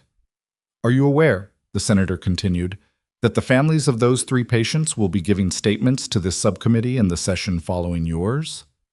I am. Is there anything you want to say to this committee about what you believe those families are owed? Adrienne looked at her. The truth, she said. They're owed the truth. Not a settlement with a confidentiality clause. Not a managed narrative. The actual facts about what happened and why, delivered by someone with the authority to say, we know what this was, and we are telling you plainly, and we are not going to make you spend years trying to get an answer that was always ours to give. Prewitt wrote something. And accountability? Accountability matters. But it's the second thing. Adrienne folded her hands on the table. The first thing is the truth. Accountability without truth is just punishment, and punishment doesn't give anyone back the years they spent being told they were wrong about their own experience. That answer went into the record. She watched it go. Quote. Waverly testified after her, Delia after him. Pemberton last in the first panel, who had been cleared for limited testimony by his command authority, and who described what he had heard and felt in Trauma Bay 1 at Hargrove Regional with the economy of someone who understood that testimony is most effective when it trusts the listener's intelligence. When he finished, Senator Prewitt looked at him across the table and said, Chief Warrant Officer Pemberton, you signed yourself out of the hospital against medical advice to attend a press conference the morning after your emergency procedure. Yes, ma'am. Why? Pemberton considered the question for exactly as long as it warranted. Because someone saved my life and was about to be called a liability for it. That seemed like something worth being vertical for. The gallery produced a sound that the official transcript would later record as audience response, and which was, in practical terms, the room deciding that whatever it had expected from this hearing, that was not it. The consequences came in the sequence that institutional consequences come. Not all at once, not dramatically, but with a procedural accumulation that was, in its own way, more thorough than any single dramatic moment. Ellison Gale was indicted on 9 federal counts. The conspiracy charge connected to the compliance officer's death was the count that would determine whether the case resolved through plea or trial, because it was the count that carried the most weight and the most exposure, and Ellison Gale's attorneys were very aware of that. In the weeks following the hearing, they engaged in the negotiation that his position made inevitable, the kind that produces a guilty plea on the most serious counts in exchange for a defined sentence, rather than a trial that would take 2 years and produce the same result with significantly more public detail. He pleaded guilty to 4 counts, including the conspiracy charge. The sentence was 12 years. He would serve it at a federal facility in Louisiana, which meant he would serve it in the state where his family's name was on a building. And there was something about that specific fact that settled in the public record with a weight the sentencing guidelines alone couldn't account for. The building was renamed 6 months later, at the request of Hargrove Regional's new board, in a vote that was not close. Preston Gale cooperated fully.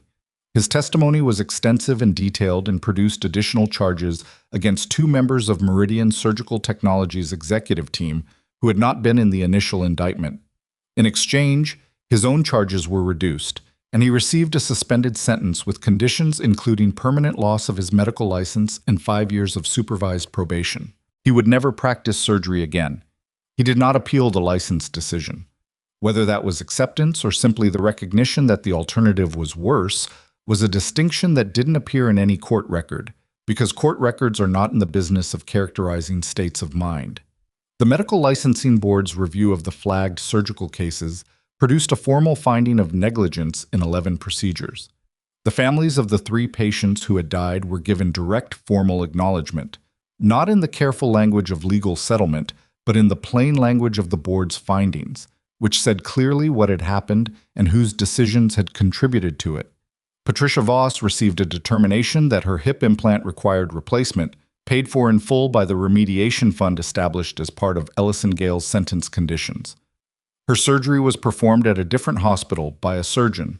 She had chosen herself after research she had done without anyone advising her, which was how she wanted it. The recovery was longer than she'd hoped and not as difficult as she feared, which is the most honest description of how a great many difficult things go. She sent Adrienne a card afterward. Short, handwritten, no flourish. It said, You were the first person who told me I wasn't wrong. I won't forget that. Adrienne put the card in a drawer beside the challenge coin. Oh. Bridget Osei left Hargrove Regional 6 weeks after the hearing. Not under pressure, she resigned. She had been contacted by 3 other hospital systems and a federal oversight consulting firm, all of whom had read her testimony and understood, with the specific clarity that testimony and public record produces, exactly what kind of intelligence she represented. She took the consulting position. She would spend the next phase of her career doing at the system level what she had done at Hargrove for 11 years, watching for the gaps, writing things down, finding the right person to hand them to. She called Adrienne the day she accepted the offer. "I thought you'd want to know," she said. "I do," Adrienne said. "I'm glad." "You should be," Bridget said with a dryness that was the closest she came to humor. "You started all of this. You started 9 years before I arrived." "Yes, but I didn't finish it." A pause. "You finished it." Delia Watt stayed at Hargrove Regional. That was the choice that surprised people most who heard about it, which included one journalist who wrote about the case in enough detail that it circulated, and who specifically described Delia's decision to remain as something she couldn't fully explain. Delia, when asked, was not interested in explaining it to journalists. She told Adrienne directly, in the break room on a Thursday afternoon 3 weeks after the hearing, over coffee that was better than it used to be because someone had finally replaced the old machine. "This is my floor," she said. 17 years. I'm not leaving because of what happened here. I'm staying because of what needs to be different." She looked at her cup. "And because the nurses on this floor went through something that needs someone who was there to help them get past it." Adrienne understood that. She had made a similar calculation, which was part of why she was sitting in the break room rather than elsewhere. She had been offered 3 things in the weeks following the hearing. The first was a position with the Senate Subcommittee's follow-up oversight team, coordinating clinical review of the other 5 hospitals in the DoD network. The second was a consulting role with the DCIS, providing medical expertise on healthcare fraud investigations going forward. The third came from Waverly's office, carefully worded, formally presented, and essentially an invitation to discuss returning to military service in a specialized medical advisory capacity, with the understanding that whatever she decided, her record and her actions had been formally recognized at the appropriate command level. She took time with all 3. She did not make the decision in the immediate emotional wake of the hearing, which was the wrong time to make any decision, and she did not make it based on what would look like the obvious right answer from the outside. She made it based on what she had learned about herself in 3 months at Hargrove Regional, not what she was capable of, because she had known that, but what she needed.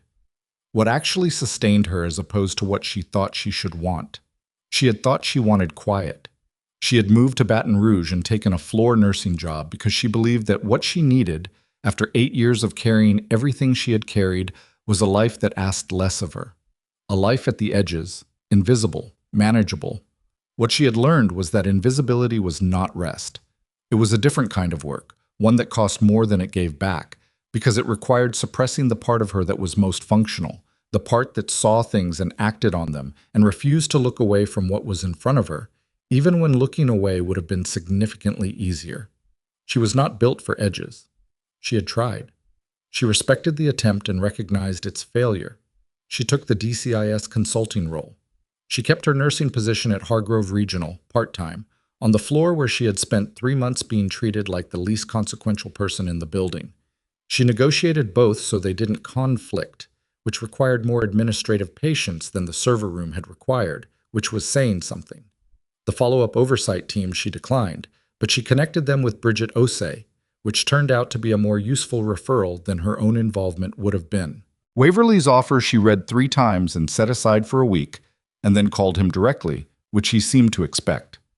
"I appreciate it," she said, genuinely, "but I think I'm more useful where I can work both sides of it, the civilian and the military." A pause on his end that suggested he had also expected this. "You know," he said, "Pemberton said exactly that when I asked him what he thought you'd decide." "When did you ask him?" "Week ago." Another pause. "He's back on active status as of Monday. Light duty, but back. He asked me to let you know." She felt something at that. Not dramatic, just the specific warm satisfaction of knowing that the person she had kept alive was still alive and still moving. Tell him congratulations, she said. Tell him yourself, Waverly said. He gave me his number to pass on. I'll send it. She took the number. She sent Pemberton a text that said, Waverly told me. Good. Don't push the chest too hard. He replied 40 seconds later. Too late. Also thank you. She put the phone down and looked at the challenge coin on the table. One team, one fight. She picked it up and held it for a moment. It was heavier than it looked, which she had noticed the first time and kept noticing, the way you keep noticing things that are true without becoming less true from familiarity. The first shift back at Hargrove Regional, after everything was a Tuesday, the kind of gray November morning that had become, over the past month, charged with a different meaning than it had before. She came in at 7 a.m., checked the board, looked at the patient assignments, and went to work. There were new faces on the floor. 2 nurses she hadn't met, hired as part of the rebuild following the administration changes. There were also familiar ones, residents who had been in the trauma bay, who looked at her now with a different kind of attention than they had before. Not deference. Something more honest than deference, which was recognition. Dr. Simone Park was still on rotation. She passed Adrienne in the corridor on the way to a patient consult and stopped. Hey, she said. Hey, Adrienne said. Park looked at her for a moment. She was not someone who performed emotions she wasn't feeling, which Adrienne had noticed early and appreciated consistently. I should have pushed harder, Park said. In the bay. When he told you to step back, I should have... You confirmed the breath sounds, Adrienne said. You looked when it mattered. That's not nothing. It wasn't enough. No. Adrienne looked at her directly. But you knew that, and now you'll remember it differently than the residents who looked away. She paused. That's how it works. You don't get to go back. You just carry it forward and do it differently. Park held her gaze for a moment. Then she nodded, once, and kept walking.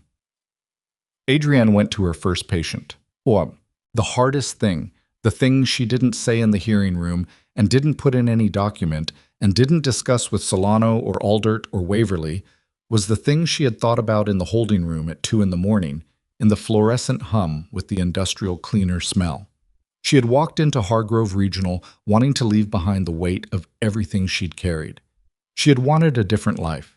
She had made a genuine, deliberate attempt to become someone smaller, quieter, less consequential to events. She had tried to put down the version of herself that had spent 8 years in environments where decisions had immediate and irreversible consequences, and pick up instead a version that clocked in and clocked out and went home to a rented house and ran 5 miles on a route she knew by heart. It had not worked. Not because she lacked the will, but because what she had tried to put down was not separable from who she was. The pattern recognition, the refusal to look away, the hands that didn't shake when the moment required steadiness. Those were not skills she had acquired. They were, by now, the structure of her, built into how she moved through rooms and processed information and responded to what she saw. You cannot leave yourself. That's the thing she had learned, not from the hearing or the documents or the indictments, but from the 3 months of watching the gap between what was being done and what was right, and finding that the gap was intolerable to her in a way that she couldn't discipline out of herself no matter how much she believed in the value of smaller, quieter lives. Some people are built for the edges. She had tried to be one of them. She had found, at cost, that she was not. That was not triumph. It was not a clean lesson. It came with the complicated weight of knowing that the version of herself she had tried to build, the one with the rented house and the route she knew, and the ordinary shift at an ordinary hospital, was not available to her and would not become available, and that the attempt, however sincere, had produced 3 months of invisible work in a system that didn't know she was there until the moment it couldn't ignore her anymore. She was not built for invisible. She was built for this. The floor, the patients, the gap between what was being done and what was right, and the specific unglamorous work of standing in that gap and refusing to move. Not because it was noble, because she couldn't do anything else. 3 months after the hearing, she was in the middle of a shift when an ambulance came in with a construction worker who had taken a fall and presented with a chest that needed immediate attention and a blood pressure that was having second thoughts about maintaining itself. She moved to the bay. The attending on duty was a physician she had not worked with before. New to Hargrove, thorough, the kind of person who listened when spoken to. She assessed the patient beside him, noted what she saw, laid out the clinical picture in precise and organized language. He listened. He asked one question. She answered it. They managed the patient together, which was the word for how it was supposed to work. Together, with each person's knowledge contributing to an outcome that neither could have produced alone. The patient was stabilized in 11 minutes. Afterward, the attending looked at her across the bay and said, "That was a clean read. Thank you." "That's the job," she said. He nodded and moved to his next patient. She disposed of her gloves, updated the chart, and moved to her next patient. Outside the bay windows, Baton Rouge was doing what Baton Rouge does in late January, producing a cold that felt personal, the specific damp cold of a Gulf city in winter that gets into clothing and stays there. The ER was full in the particular way of Tuesday afternoons, which was differently full than Friday nights or Saturday mornings. And she knew all the differences by now, the rhythms of the floor, the particular texture of each shift type. She knew this place. She had stopped trying not to. At the end of the shift, she collected her things from the locker room and walked out through the main entrance into the cold evening air. She stood on the sidewalk for a moment, not because she needed to, not because she was gathering herself, but simply because the transition between inside and outside had become something she didn't rush anymore. She put her hand in her jacket pocket and felt the challenge coin. She hadn't planned to bring it to work. She hadn't planned not to. It had been in the pocket when she put the jacket on that morning, and she had noticed it and left it there, which was a decision of a kind, even if it hadn't felt like one. One team, one fight. She had spent 8 years understanding that in one context. She was still learning what it meant in this one, a civilian hospital, a floor she knew intimately, a city that was not the city she'd expected to end up in, a version of herself that was not the version she'd tried to build, but which was, she was learning, more honest. She took the coin out and looked at it in the low light of the hospital's entrance. She had scars she didn't hide anymore. Not literally. She had never literally shown them. But the figurative version of that, the way a person carries the evidence of where they've been, had shifted. She no longer held herself at the edges of rooms. She no longer pitched her voice below its natural register to avoid being noticed. She no longer wore scrubs a size too large. The hospital knew who she was. The floor knew who she was. More importantly, she had stopped performing the version of herself that was built for someone else's comfort. That was not, she knew, a permanent achievement. It was a daily one. The pull toward smallness was real, and she would feel it again on days when the work was hard, or the resistance was significant, or the person in front of her held power. She hadn't earned and used it as though she had. She would feel it, and she would make the same choice she had made in Trauma Bay 1. Not the dramatic choice, not the heroic one, just the choice to stay where she was and do what she could see needed doing. She put the coin back in her pocket. She walked to her car. She had a DCIS briefing in the morning, a case in another hospital, in another city, with another pattern that someone had finally noticed and put in writing and handed to the right person. She had patient files to review tonight. She had a call scheduled with Bridget Osei about what her first month in the consulting role had uncovered, which from the preliminary messages sounded like the beginning of something the field was going to need her for a long time. She had a floor shift Thursday. She had a training session Friday for 2 new nurses who had asked, specifically, if she would be the one to run it, and she had said yes, because when people who are still learning ask you to teach them, the answer is yes. She drove home through the January cold, through the particular streets of Baton Rouge that she had come to know as the streets of her own life rather than a stopping point on the way to somewhere else. And she thought about the rented house, and the route she knew, and the photograph pinned above the kitchen table, 12 people in front of an unmarked vehicle, herself in the back row, second from the left. She thought about what the photograph meant now, which was something different from what it had meant 14 months ago when she'd first pinned it up. Not a reminder of what she'd left, a record of where she'd already been. One point on a line that was still going. She got home. She made dinner without ceremony. She sat at the kitchen table with the patient files and her notes and the legal pad that had been her primary tool for months, and that was now filled on both sides of every page in her handwriting, which was small and precise and occasionally difficult to read in the margins where she had pushed the pen too hard. She worked for 2 hours. Then she looked up at the photograph. 12 people. An unmarked vehicle. A location she still wasn't allowed to name. She was in the back row, second from the left, barely visible. the shadow of a smile on a face the camera hadn't quite caught. She looked at that for a long moment. Then she turned the legal pad to a fresh page and kept working, because there was more to do, and she was not done. And the next shift, the next patient, the next gap between what was being done and what was right, was coming whether she was ready for it or not. She had learned, at cost and over time and in the least convenient way possible, that readiness was not a state you arrived at. It was a practice. It was the daily, unglamorous, imperfect work of showing up and seeing clearly and refusing to look away from what you saw. She had been doing it, in one form or another, her entire adult life.